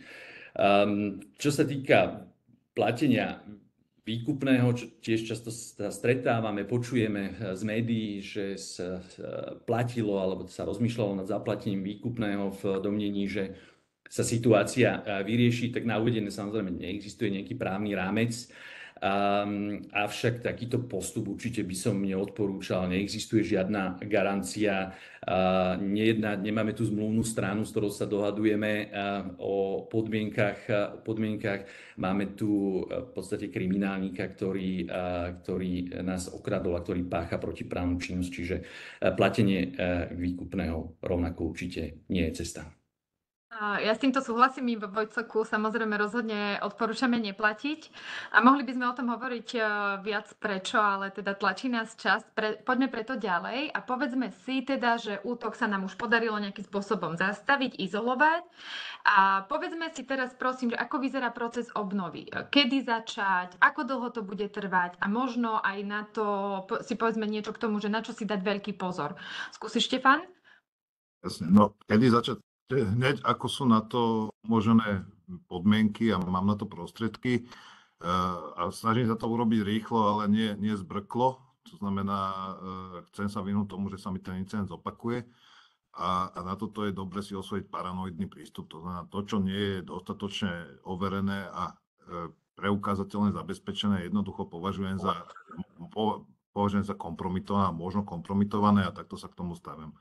V podstate to odporúčanie pri rozsiahlom zásahu tej infraštruktúry je postaviť tú infraštruktúru na zelenej lúke na novo vedľa tej kompromitovanej, od nuly vybudovať nové siete, nové servery, do toho postupne potom obnovovať dáta, ktoré samozrejme najprv skontrolujem. To nové prostredie by optimálne malo mať v sebe nejaké pokročilé bezpečnostné mechanizmy, ktoré mi to prostredie chránia, určite granulárne segmentovať siete, povoliť komunikáciu len tú, ktorá je biznisovo potrebná, nasadiť tam nejaký bezpečnostný monitoring, po celú dobu to sledovať, či sa mi tam náhodou nedieje niečo neštandardné, aby som to vedel nejakým spôsobom zastaviť už v zárodku, ak tá kontrola povedzme tých obnovených dát prehliadla nejakú drobnosť, nejakú časť.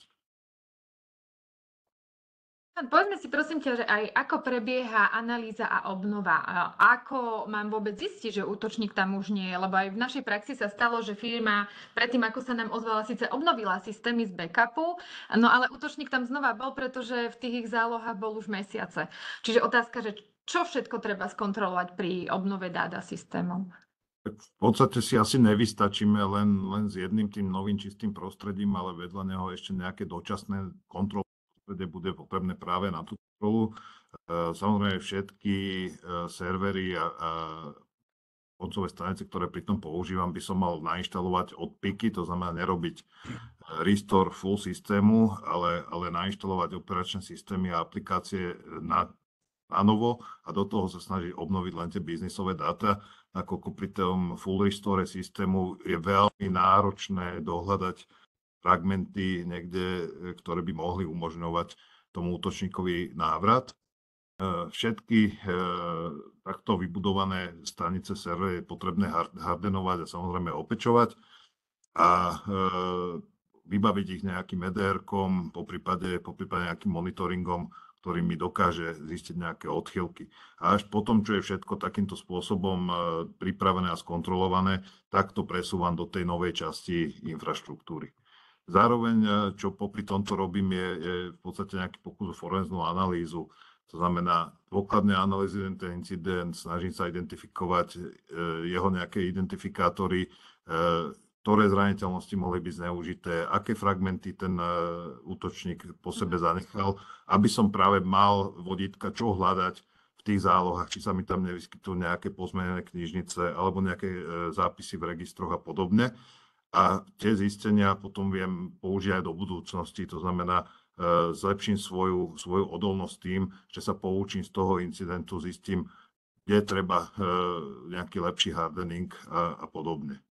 Takže toto celé je dobré nepodceniť a vlastne tým sa vyhnúť nejakému zopakovaniu toho incidentu v krátkej dobe. Ďakujem. Ja verím tomu, že aj v časti Q&A sa ešte vrátime k tomu, že čo robiť, keď už ten incident je uzavretý a nejaké lessons learned a postmortem. Ivan, ale idem k tebe. Teraz prichádza teda ten horší moment a to je papierovanie, teda z pohľadu viacerých ľudí ten horší moment. Ja viem, že odpoveď je pomerne komplexná, ale skús nám aspoň tak všeobecne povedať, že teda čo všetko treba spraviť, možno čo všetko by sme mali mať zaznamenané a možno aj to, že ako to spísať, keď príde kontrola, aby nás potom nerozdúpala.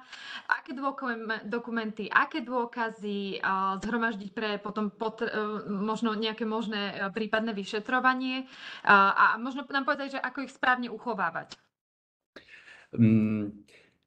Čo je dôležité od začiatku, veľakrát to už zaznelo, je myslieť na to, že každý krok počas riešenia incidentu je potrebné zaznamenávať. A to teda nie len kvôli internej analýze, ale aj pre audit, komunikáciu s úradmi, či už to MBU, Úrad na ochranu osobných údajov, ale aj zákazníkmi, či v prípadnom trestnom konaní.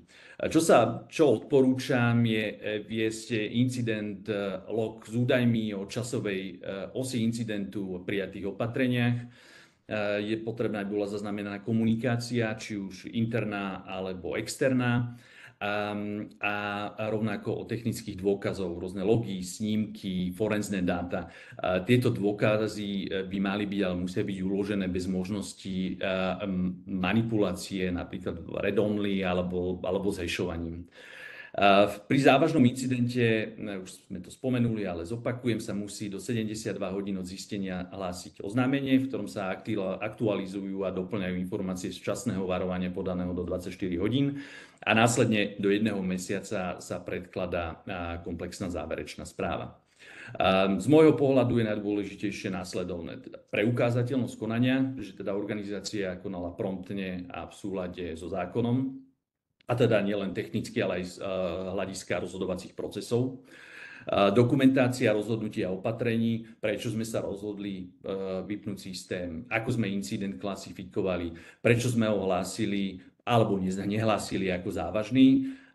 Je dôležité, aby taká dokumentácia bola vedená priebežne a nie až spätne. Súlad s reguláciami, prípadne ISO normami, ak sa aplikujú, dôležitá je spolupráca s úradmi, je potrebné zaznamenať, kedy a aké informácie bolo odovzdané k tomu, ktorému orgánu. No a samozrejme tá záverečná správa, je to často to prvé, čo si MBU žiada, preto ju nepodceniť a pripraviť dôsledne. Pani, rozprávame sa tu hlavne o technických krokoch, teda nejaká izolácia siete, obnova dát, ale vieme, že incident môže trvať hodiny, dni, niekedy ho riešime týždne, mesiace, no a riešia ho ľudia. Ako máme zvládnuť túto krízovú situáciu z pohľadu ľudí? Štefan, otázka teda pre teba. Je vôbec dôležité riešiť ľudský faktor uprostred, ja to nazvem, technickej katastrofy? Tí ľudia sú kľúčoví, ako neexistuje nejaké technické opatrenie, ktoré mi tú krízu vyrieši samé o sebe. Vždy to budú ľudia, ktorí tie technické nástroje budú používať a sú kľúčoví. To znamená, je treba na nich myslieť a je treba myslieť na to, že to nie sú stroje. Každý musí niekedy spať, niekedy piť, niekedy sa trochu prejsť, trochu si oddychnúť, aby proste nepadol vyčerpaním a aby jeho výkon nebol ovplyvnený nejakou nadmernou únavou. Je jasné, že v tak vypätej situácii, ako je nejaký kybernetický incident nejakého väčšieho rozsahu, tie úmysly tých našich ľudí predpokladáme, že sú úprimné a dobré, ale ak ich preťažím a ak ich nechám robiť proste 2 dni v kuse, tak aj ten najlepší v tom momente budú náchylní na to robiť chyby a bez toho fyzického a psychického odpočinku naozaj riskujeme ich vyčerpané, vyhorenie a v podstate nedosiahneme tak rýchlo výsledky, ktoré by boli očakávané, keby sme na to ich dobro mysleli. To znamená, z tohto pohľadu nejaké praktické veci, možno ten tým nejakým spôsobom podeliť, ak sa to dá, aby sa striedali a aby nadväzovali na svoju prácu, skôr ako tam mať všetkých naraz a pod plnou palbou ich nechať všetkých niečo riešiť, lebo naozaj to môže dospieť bodu, keď zrazu padnú všetci a nebude mať to pokračovať. Ďakujem, Štefan, toto je naozaj veľmi dôležité povedať. A Ivan, teda o tom, čo hovoril Štefan, hovoríme tu o nejakej únave tímu, možno nejakých nočných šichtách, nadčasoch a preto taká praktická otázka. Ja neviem, ak ľudia počas incidentu pracujú povedzme 14, niekedy, 16 hodín denne, niekoľko dní po sebe, kde sú vlastne tie limity z pohľadu pracovného práva? Ja predpokladám, že zamestnávateľ má nejaké právo nariadiť prácu nadčas, ale musí to byť samozrejme v medziach zákona. Vieš nám veľmi, veľmi stručne povedať nejaký pohľad právny na toto, lebo sme presvihli čas a už dostávam informácie, že by sme mali končiť a prechádzať k otázkam, ktoré veľmi zaujímajú našich poslucháčov. Jasné. Štefanov, ja budem na tej opačnej strane, Štefan, to tak ľudský, že treba nechať ľudí oddychnúť. Ja teraz možno dám návod, ako z nich možno vyťahnuť viac pracovných hodín. Samozrejme, zákonník práce dáva možnosť zamestnávateľovi nariadiť prácu na čas. Sú tam samozrejme zákonné limity, ktoré sa líšia podľa povahy zamestnávateľa a tiež rozdelenia pracovného času. Ak sa však napríklad bavíme pri zamestnancovi s pracovným časom 40 hodín týždenne, tak vo výnimočných prípadoch, čo teda môže byť, čo môžeme určite klasifikovať a naliehavú potrebu riešenia kybernetického incidentu, zamestnancovi je možné nariadiť prácu na čas, čo je však dôležité, na čo myslieť, že nepretržitý odpočinok medzi dvoma zmenami, čiže zamestnanec mi robí namiesto 8 hodín 16 hodín, tak na ďalšiu šichtu alebo zmenu môže prísť najskôr až po ďalších 8 hodín. Takže asi tak. Ďakujem. Dobre, sme na konci. Ďakujem vám, pani, za výbornú debatu. Pomerne rýchlo nám uplynul čas. No, ja mám ešte záverečnú otázku. Ak by ste mali dať jednu vec z toho pohľadu úplne to najdôležitejšie odporúčanie pre firmu, že čo spraviť ešte predtým, než sa mi niečo stane, tak čo by to bolo? Ak môžem aj ja, tak za mňa určite mať nielen pripravený, ale aj otestovaný incident response plán. A aj keby to malo byť naozaj len nejaké napísané niekde vo Worde na 2 strany alebo niekde v Exceli, tak určite je lepšie mať aspoň niečo ako nič. A ja som k tomuto nedávno počula peknú vetu v angličtine, kde jeden náš kolega hovoril, že if you don't plan, you plan for an incident. Tak čo je z vášho pohľadu to najdôležitejšie, Štefan? Za mňa je to asi poznať, ktoré systémy sú kritické alebo ktoré systémy a dáta sú kritické, aby som vedel potom v prípade nejakej takéto udalosti rýchlo prioritizovať a rozhodovať. A v podstate, ak toto mám zmapované, tak to robí dobrý vstup aj do takého plánu, ktorý si spomínala. A čo ty, Ivan? Za mňa mať jasne nastavené a zdokumentované teda právne a oznamovacie povinnosti a vedieť, kto za čo zodpovedá. Čiže v praxi to znamená vedieť, kedy, komu a čo hlásiť, mať zodpovedné osoby alebo týmy, ktoré vedia, ako konať a nie teda až v strese incidentu zisťovať, že kto má stlačiť ten pomyselný gombík. A zároveň mať predpripravené šablóny a scenáre, napríklad oznámy klientov, notifikácie regulátorovi, záznamy z rozhodovania, ktoré sa v prípade útoku už len upravia či doplnia, lebo ak útok príde, tak čas veľmi rýchlo beží. A ešte raz veľká vďaka, Štefan a Ivan, za veľmi praktický pohľad na túto dôležitú tému a aj vám všetkým za pozornosť. Ako ste sami počuli, základom je pripravenosť, spolupráca tímov a veľmi dôležitá je rozvaha. No a teraz sa ešte pozrime na vaše otázky. Ja verím, že sa nám všetky podarí zodpovedať, tak poďme na to. A vidím, že najviac vás zaujíma samozrejme, kedy bude prosím vydaná vyhláška o bezpečnostných opatreniach. To je asi otázka na Tomáša. Čakali sme ju v marci, čakali sme ju v apríli, dočkáme sa v máji? Vyhláška by mala byť každým dňom v medzirezortnom pripomienkovom konaní, ktoré myslím, že zákona má nejakých 15 dní plus nejaké rozporové konania. ako neberte ma, môj osobný názor je, myslím si, že 1. júl, si myslím. Ak nebude nejaký dramaticky veľký rozpor, tak si myslím si, že niekedy od 1. júla by mohla byť platná. Ale ako v podstate vyhláška je dôležitá samozrejme, ale v podstate zákon, alebo teda vyhláška hovorí, že môžeme auditovať, môžeme posudzovať stále podľa starej vyhlášky. Takže dokiaľ nie je nová, ideme podľa starej. Čo máme na to dokonca až ešte skoro rok a pol. Dobre, ďakujem. Máme tu ďalšiu otázku. A ako si nájsť spoľahlivého dodávateľa na implementáciu organizačných opatrení? Vieme pokryť prípravu dokumentácie aj vo vlastnej režii a môže to pre firmu robiť napríklad aj manažer kybernetickej bezpečnosti? Na toto by nám možno vedel Gabo niečo povedať? Ahojte. Jasné, môžeme sa na to pozrieť z pohľadu napríklad operátora, kde výber spoľahlivého dodávateľa je podstatné pre minimalizáciu rizik a dopadov prípadných útokov. A základom každej firemnej digitálnej infraštruktúry je konektivita, ktorú riešia práve operátori. A v tomto prípade je potom vždy vhodné sa možno obrátiť priamo na toho operátora, ktorý by vás vedel minimálne nasmerovať na niektoré základné riešenia. Operátori už teraz vlastne ponúkajú základné bezpečnostné riešenia, ale v spolupráci s partnermi, aj s partnermi, ktorí sme v tejto aliancii, tak vieme zabezpečiť aj pokročilé riešenia, ako napríklad SOC alebo MDR. A úlohou operátorov v tomto prípade je teda zabezpečiť konektivitu a spojenie medzi zamestnancami pobočkami a aby to spojenie bolo hlavne bezpečné, spoľahlivé a teda ešte raz spomeniem, že bezpečné. Možno k tej druhej časti manažer kybernetickej bezpečnosti by nám mohol Štefan niečo povedať? Ja som tú otázku pochopil, že tu skôr ide o tie organizačné opatrenia a tie samozrejme vzhľadom na schopnosti vlastných zamestnancov si vie pokryť aj PZD samotný.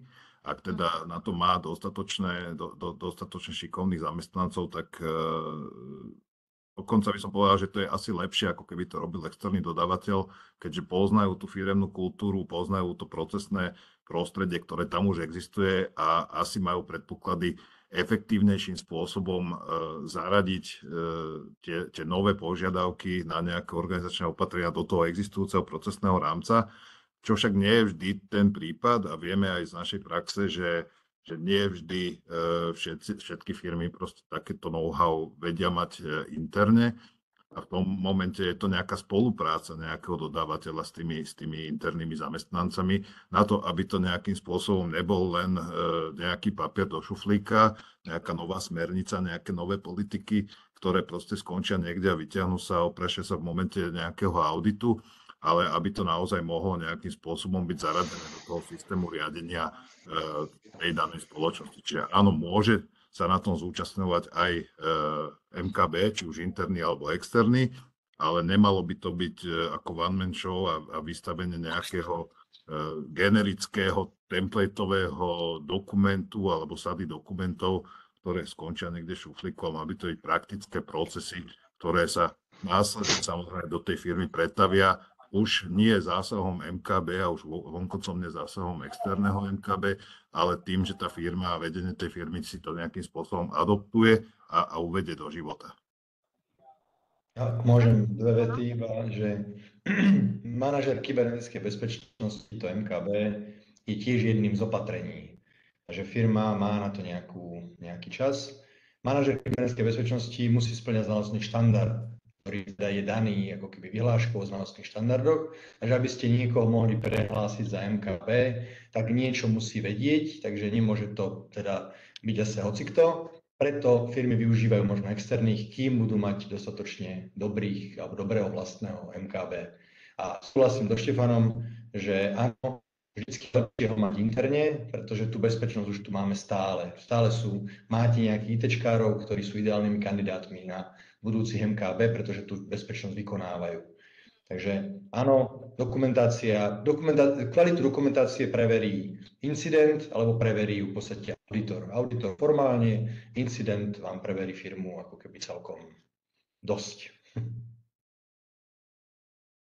Ďakujem. A máme tu ale ešte ďalšiu otázku na MKB a to je niečo, čo sa nám teraz po novelizácii zákona celkom rozbehlo a prišla nám ponuka na službu MKB za približne 200 eur na mesiac. Ako si môžem preveriť MKB?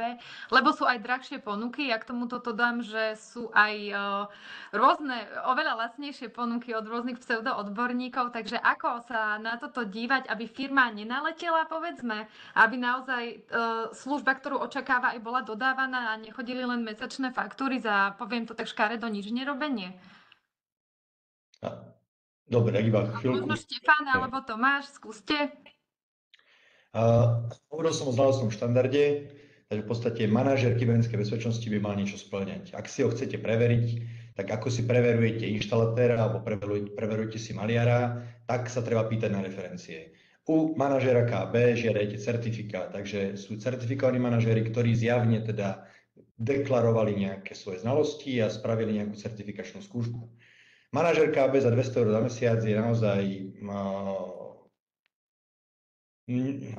ako to povedať slušne, že to nie je možno dobrá služba. Za 200 eur na mesiac v podstate tie povinnosti a zodpovednosti zo zákona nie je možné robiť.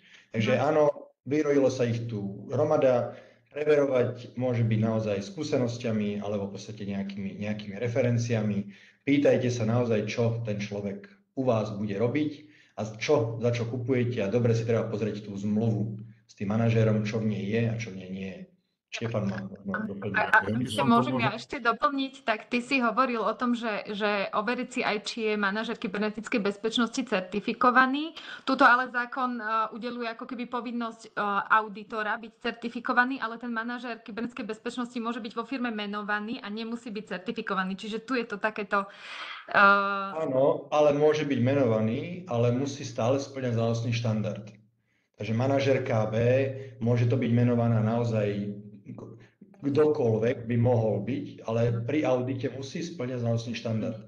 Certifikácia manažéra, áno, máš pravdu, nie je povinná, ale tak ako nie je povinné ani ISO, nejaká certifikácia, nie je povinný ani Štefanov ITIL expert, ktorý má, ale keď budem hľadať odborníka na IT služby, no tak si pozriem, že či má certifikát, či venoval nejaké vzdelávanie. Ak hľadám manažéra, no tak oddelím zrno od pliev tým, že sa v podstate pozriem, že či je certifikovaný manažér a ja ako organizácia to predsa žiadať môžem, ako keby od tej externej služby a môžem aj svojmu manažérovi povedať, vieš čo, Fero, ako do roka si urob manažerský kurz, máš predpoklady, poď na to, aby si mal väčšiu hodnotu pre organizáciu. Ja len dodám, že teda ak tu máme niekoho z poslucháčov, kto by mal záujem o takýto certifikát, tak môžete ísť do KCCKB a tam ho získať. Presne. Ja ešte nadviažem na to, čo povedal Tomáš. Nielen, že čítajte si, že čo vám tá služba vlastne sľubuje, vy si kladte vlastné požiadavky, ako by tá služba mala zapadnúť do toho vášho prostredia. Pretože nie sú dve rovnaké firmy a niektorá proste potrebuje len pomôcť a previesť nejakým procesom transformácie niečoho nového a nie je si istá, že či to zvládne a tam naozaj ten externý MKB certifikovaný, dajme tomu, je takým, že poradným a dozorným orgánom, že či to robia dobre a vtedy si viem predstaviť, že to nie je akože veľký rozsah hodín, ktoré tomu musí venovať počas každého mesiaca, počas prvého roka, dvoch.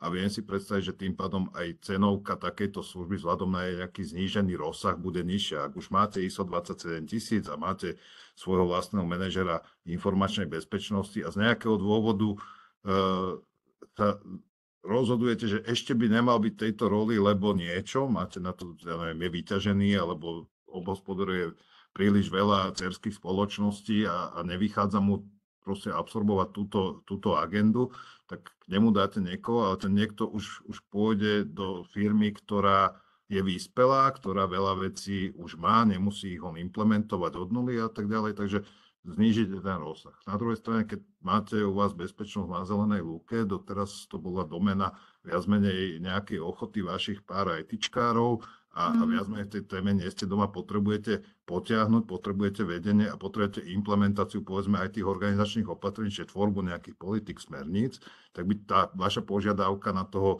externého MKB mala byť takto zadefinovaná a Zodpovedný dodávateľ by vám mal naceniť spôsobom, že áno, očakávam, povedzme, počas prvého pol roka až roka, že teda to vyťaženie toho manažera bude výrazne vyššie, ako potom, keď už bude všetko zavedené a len udržiavané a na prvý rok, povedzme, dá tú cenu vyššiu, ale sľuby, ktoré výstupy alebo aké typy výstupov bude v priebehu toho roka plniť a vám dodávať na to, aby ste ich samozrejme potom už zaviedli do toho interného systému riadenia vašej organizácie. Čiže takýmto nejakým spôsobom, keď diskutujete s tými potenciálnymi dodávateľmi, tak ak by niekto prišiel ku nám, že za 200 € mesačne, to mňa naozaj zaujímalo, že akým spôsobom mne ako organizácii mi pomôže dostať sa do súladu a očakávam teda, že tú svoju odbornosť a expertízu by prinesie do tej firmy a pomôže mi s niektorými oblastiami ich posunúť a navrhnúť, minimálne navrhnúť, keď už nie je pomoc s implementáciou. Ja by som ešte len tu doplním Štefana, že okrem tej odbornosti a možno kladenia tých nárokov aj na toho externého manažera, jednou peknou kontrolnou vecou na check and balances môže byť presne vyžadovanie aj toho poistenia od neho. Nakoľko sa jedná naozaj o profesijnú činnosť, ktorá si vyžaduje veľkú dávku odbornosti, autorizáciu od KCCKB. Nehovoriac to poistenie môže byť tým funkčným nástrojom toho oddelenia, toho zrna od plevelu, že naozaj tá služba je garantovaná aj pokrytá niekým, že je tam aj tá druhotná kontrola toho, keď sa niečo stane, lebo to je to už, kedy väčšinou dojde na to lámanie chlebu. Ešte niekto sa k tomuto chce nejako vyjadriť? Myslím, že sme strávili dosť času nad týmito dvomi. Poďme ďalej teda. To je niečo, čo sme spomínali a spomínal to Ivan v našej diskusii. Čiže v zmysle zákona je potrebné hlásiť závažný kybernetický incident. A kedy teda podľa zákona sa jedná o závažný kybernetický incident, tomu nám asi Tomáš povie? Alebo Marek? Môžem kľudne aj ja. Marek. Čiže závažný kybernetický incident, túto definíciu obsahuje priamo zákon o kybernetickej bezpečnosti a za závažný kybernetický bezpečnostný incident sa považuje rozsiahly kybernetický bezpečnostný incident alebo bezpečnostný incident, ktorý spôsobil alebo môže spôsobiť závažné narušenie fungovania prevádzkovateľa základnej služby alebo mu spôsobí škodu, inú újmu na majetku alebo ušlý zisk vo veľkom rozsahu, teda v sume prevyšujúcej 650 000 €. Rovnako za závažný kybernetický bezpečnostný incident označuje zákon aj incident, ktorý môže zasiahnuť iné osoby, teda osoby iné od prevádzkovateľa základnej služby, tým, že im spôsobí škodu, inú újmu alebo ušlý zisk v značnom rozsahu, teda v sume prevyšujúcej 250 000 €. Toľko asi definícií. Definície zákona, OK. V podstate je to incident, ktorý vám dramaticky naruší chod firmy. Takže ako organizácie má na to mať nejakú analýzu rizík. Štefan spomínal, aj ja som hovoril v podstate o evidencii a klasifikácii aktív. Takže keď vieme, čo je pre nás dôležité, čo naša firma robí, tak v podstate prerušenie takejto nejakej našej služby a hlavnej činnosti je pravdepodobne závažným kybernetickým bezpečnostným incidentom. Internú klasifikáciu by organizácia mala mať niekde v nejakých dokumentoch, čo pre nich konkrétne je. Niečo iné je to možno pre automotív veľkého výrobcu, niečo iné je to pre Soitron, pre obrovský Orange, v podstate je kybernetickým tiež závažným incidentom tiež niečo iné a niečo iné je to pre stredne veľký úrad alebo nejaké ministerstvo. Takže áno, každý z nich má nejakú vlastnú klasifikáciu, čo pre nich toto môže byť. Máme tu ďalšiu otázku, tá bude asi na Michala. Keď nám kyberincident spôsobí škodu, tak to rieši poisťovňa alebo niekto z vás v aliancii? No, v princípe, ako je dneska je vidieť, že máme veľmi spoločný názor na veľa vecí, tak to riešenie, ktoré my ponúkame, je také one-shop riešenie v rámci incidentu, alebo pokiaľ sa stane nejaká situácia, sú zapojení všetci členovia aliancie, čiže v praxi IT otázky response team a riešenia problému rieši Soitron. Advokáti zo spoločnosti Nomus pomáhajú s legislatívnymi záležitosťami oznamovania dotknutým úradom a podobne, s tým, že tú komunikáciu smerom na poisťovňu a veci týkajúce sa likvidácie škodovej udalosti zabezpečuje centrum poistenia. Je to najmä teda z toho dôvodu, aby klient nemusel behať od dverí ku dverám, ale mal všetko ako keby zabezpečené pod jednou strechou. Ale samozrejme je sa case by case, vždy to záleží od konkrétnej situácie, čo nastalo, aký je rozsah toho incidentu. Máme tu otázku aj na kataster. Je už k dispozícii záverečná správa z incidentu na katastri? Bude aspoň časť toho zverejnená, ak by sme mohli všetci sa poučiť z tohto incidentu? To nám asi Tomáš vie povedať.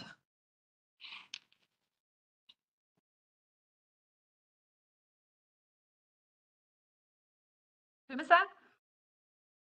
Tomáš, asi ťa nepočujeme. Máš zapnutý mikrofón? OK. Nie som ako oprávnený ani kompetentný sa k tomuto ako keby vyjadrovať. Pokiaľ viem, prebieha vyšetrovanie a ešte nie je záverečná správa, ešte stále prebieha, myslím si, že obnova. A áno, plánuje sa urobiť nejaké lessons learned alebo nejaká záverečná správa, aby sa mohli teda minimálne nielen štátne organizácie z toho poučiť. Ale viac detailov vám neviem povedať, ani v podstate ani neviem, ani nemôžem. Dobre, tak teda poďme ďalej. Je možné poistiť si pokutu, ktorú môžem potenciálne dostať? Myslel som si, že poistenie sa týka skôr IT útokov. Michal, skúsiš? Skúsim, samozrejme, je to možné. Ako už viackrát sa dneska povedalo, v rámci zmeny legislatívy v dôsledku NIS 2 sa nezaviedol ten horný strop pokuty, alebo akože teda nie je fixne daný, ale v závislosti od tržieb spoločnosti. Čiže je to určite, že legitímna požiadavka každej spoločnosti má to nejakým spôsobom zabezpečené. Čiže áno, dá sa poistiť samostatná pokuta alebo sankcia, ktorá vyplynie. S tým ale, že tam, ako Štefan to aj spomínal počas diskusie, tam je skôr sa zamyslieť nad tým, že v závislosti od nejakej veľkosti firmy počítať aj s tým, že tam vzniknú aj iné náklady. A to sú najmä tie právne náklady, náklady na obnovu dát, vydieranie, PR služby, ktoré sú spojené s nejakým incidentom, a najmä aj forenzné služby manažera, čiže dá sa poistiť ako keby čisto len pokuta, alebo aj celý balík služieb a treba vždy individuálne od veľkosti toho klienta v závislosti aj na to, či má ten svoj vlastný response team, alebo nemá, ako ďalej vie zvládnuť ten kybernetický útok. Čiže je to opäť raz case by case, záleží a dá sa to prispôsobiť vždy konkrétnemu klientu. Môžem doplnkovú otázku k tomuto? Vlastne poisťovňa si robí nejaké review kybernetického zdravia toho klienta, to znamená, že má nejaké požiadavky, má nejaký dotazník, ktorým vyhodnotí, že teda tento klient je vhodný poistenia, lebo má implementované opatrenia a povedzme aj nejaké zľavy na tej poistke, len vzhľadom na to, že teda jeho vyspelosť je vyššia ako u iného klienta. Niečo na spôsob životnej poistky voči človeku, keď sa ide poistiť na nejakú vyššiu sumu, tak tá poisťovňa pošle k posudkovému lekárovi a ten zistí, že áno, tento jedinec je zdravý a môžeme ho poistiť. Keď som tam prišiel a odhalia mi nejakú chorobu neliečiteľnú, tak asi ma tá poisťovňa nepoistí. Dal by som aj bodku za tvoju otázku, neotáznik, lebo je to presne tak, ako to hovoríš. Tá poisťovňa si robí to due diligence na tom klientovi prístupe. Ide veľmi podobným spôsobom, ako aj vy v rámci Soitronu, kde naozaj skúma spôsob infraštruktúry, zabezpečenia, procesy, ako to má interne zmanéžované. A áno, poistenie primárne má slúžiť na tú ako keby tú reparačnú funkciu, na tú náhodnú udalosť. Čiže pokiaľ máme klienta, ktorý vedome ignoruje legislatívu, ignoruje odporúčania kybernetického manažera alebo prípadne koná v hrubej nedbanlivosti, tak na takúto reparáciu poistenie slúžiť nemôže, lebo tam sa nemôžeme baviť o nejakej náhodnej udalosti.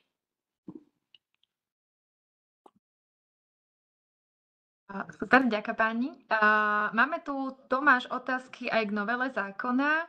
Tak Jan sa pýta, k téme oznamovania dodávateľa. Zo zákona je poskytovateľ kritickej základnej služby povinný oznámiť informáciu o uzatvorení zmluvy s treťou stranou a informáciu o jej ukončení.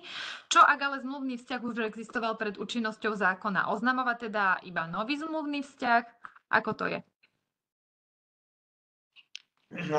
Ak sa zmenila povinnosť zákona, v podstate teraz od januára, no tak treba samozrejme oznámiť aj existujúce zmluvné vzťahy. Takže v podstate nie len nové, ale existujúce, pretože pri audite alebo pri samohodnotení, no v podstate je tam otázka na zmluvné vzťahy a na paragrafy alebo jednotlivé podmienky zmluvy priamo budú. Takže áno, treba oznamovať všetky existujúce vzťahy svojich kritických dodávateľov. Ďakujem. Koľko stojí audit kybernetickej bezpečnosti a čo máme od toho čakať?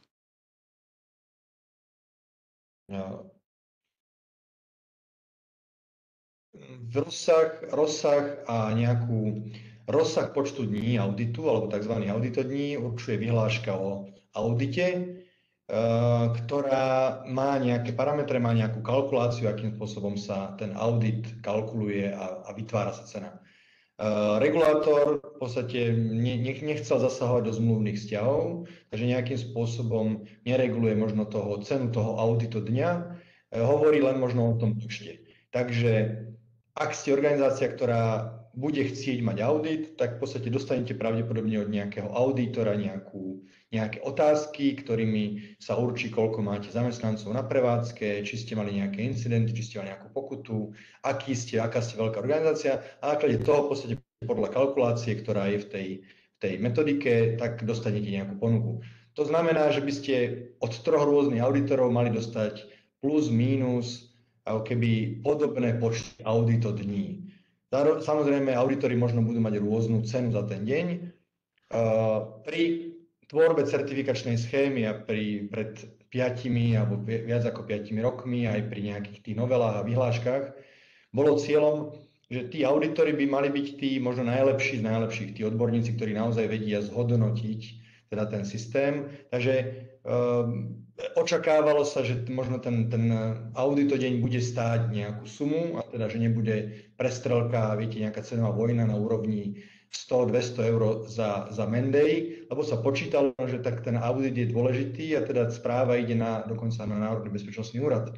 Takže výška toho auditodňa doteraz nebola určená, aj keď sa koketuje s myšlienkou o tom, že určiť nejakú minimálnu sumu za audit, aby sa práve, ako keby možno predišlo nejakým nezmyselným sumám a nezmyselným sumám za audity, že naozaj stredne veľká alebo veľká organizácia proste nejakým vyjednávaním alebo nejakým verejným obstaraním dosiahne fakt naozaj nejakú minimálnu sumu, za ktorú sa to reálne spraviť akože nedá.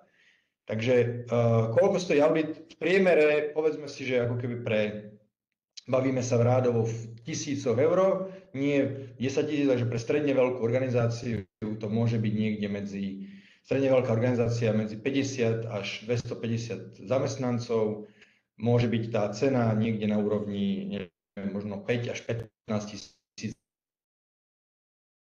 Ale aké majú koľko, ako dlho to môže trvať, koľko majú lokalít, kam sa ten auditor musí pozrieť. Takže nebojte sa niekoľko tisícov, prípadne viac. Tak to nefunguje, ako ten audit kybernetickej bezpečnosti naozaj je otázkou dní, niekde niekoľko málo desiatok dní, pokiaľ ste väčšia organizácia. Ďakujem. Tomáš, máme už posledných pár minút, ja dám ešte poslednú otázku a zostanem pri tebe. Neexistovala metodika analýzy rizik, ktorá by bola záväzná. NBÚ má metodiku a neformálne ju vyžadovalo použiť. Je však bežné, že auditor požaduje audit robiť inou metodikou. Teraz podľa zákona o kybernetickej bezpečnosti asi použitie metodiky úradu už povinné? Je to tak? A ak áno, bude sa táto metodika tiež meniť? No, dobre, tu je tak 5 v jednom. Tak skúsme tak. Takže metodika analýzy rizík, áno, v podstate bola doporučená od NBÚ, áno, nebola záväzná. Vo svete existuje niekoľko a v podstate rôzne korporácie, záleží podľa toho, z ktorého štátu sú, ale v podstate tak môžu mať nejakú vlastnú. Auditor nemôže požadovať robiť analýzu rizík inou metodikou, ako keby nejakou. V podstate on má zhodnotiť, že či teda boli rizika posúdené a či sú posúdené dostatočne. Lebo môžete mať fantastickú metodiku a proste urobíte to zle. Alebo proste sa tie rizika podcenia, alebo nejakým spôsobom sa zle hodnotia a môžete ju mať najlepšiu na svete. Áno, metodika analýzy rizik sa bude meniť, pretože vypadla zo zákona klasifikácia, takže v podstate aj opatrenia sa budú riešiť analýzou rizik. Takže áno, bude sa meniť metodika. Či bude povinná, mám pocit, že bude zase odporúčaná, si myslím, pretože ako nemôžeme možno predpísať, neviem, korporácií s americkým pozadím, alebo s nemeckým, alebo s ázijským, práve túto, keď oni používajú 20 rokov nejakú vlastnú.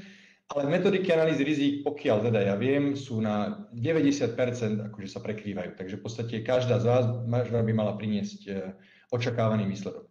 A teda áno, bude sa meniť a neviem vám teraz potvrdiť, podľa mňa nebude povinná, ale to je ako keby podľa mňa, bude zase odporúčaná. Pretože keď nemáme iné, keď sme bežná slovenská alebo spoločnosť, malý stredný podnik, prípadne nemáme nejakú korporátnu analýzu rizik, OK, tu je nejaká odporúčaná, ktorá je zmesou v podstate ako keby tých najlepších možno, čo vo svete je.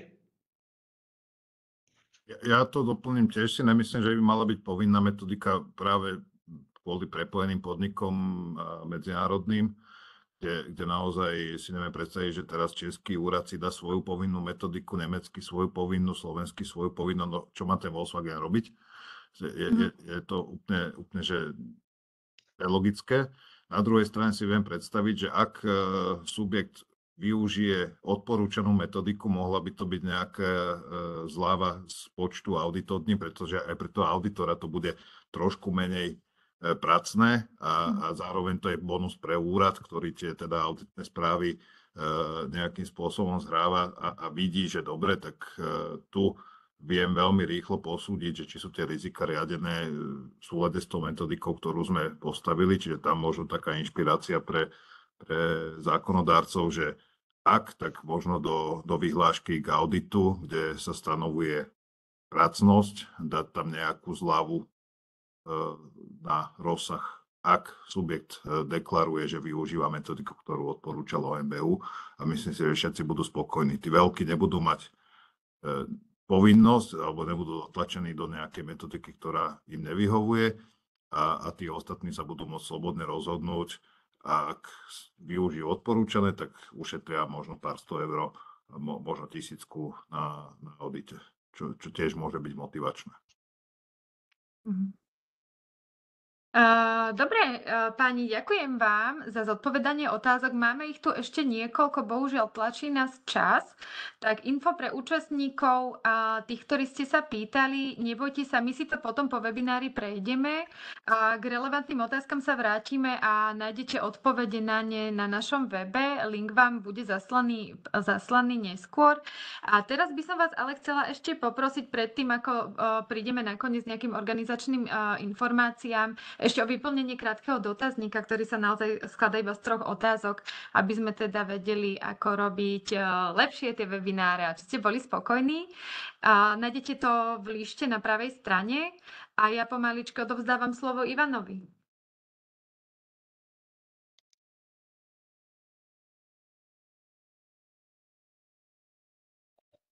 Takže ďakujem všetkým kolegom za naozaj veľmi výživnú diskusiu na otázky.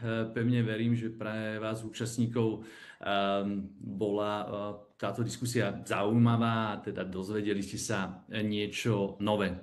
V mene teda Kyberaliancie Slovensko by som sa vám chcel všetkým poďakovať, že ste s nami zostali až do konca. V prípade, ak by ste mali ešte ďalšie otázky nad rámec, ktoré sú zazdielané na slajdo, alebo chceli teda osobnú konzultáciu s jednotlivými členmi Kyberaliancie, kontaktujte ich, prosím, priamo konkrétneho člena podľa toho, čoho sa vaša otázka bude týkať.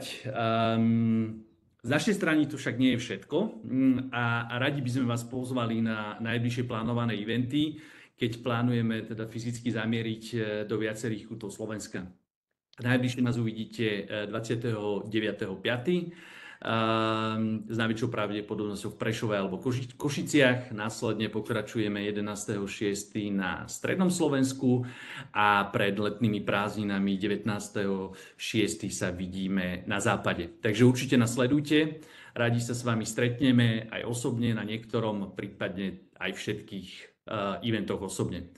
Témy, ako vidíte, budú zaujímavé, takže máte sa na čo tešiť. Ešte raz ďakujeme veľmi pekne.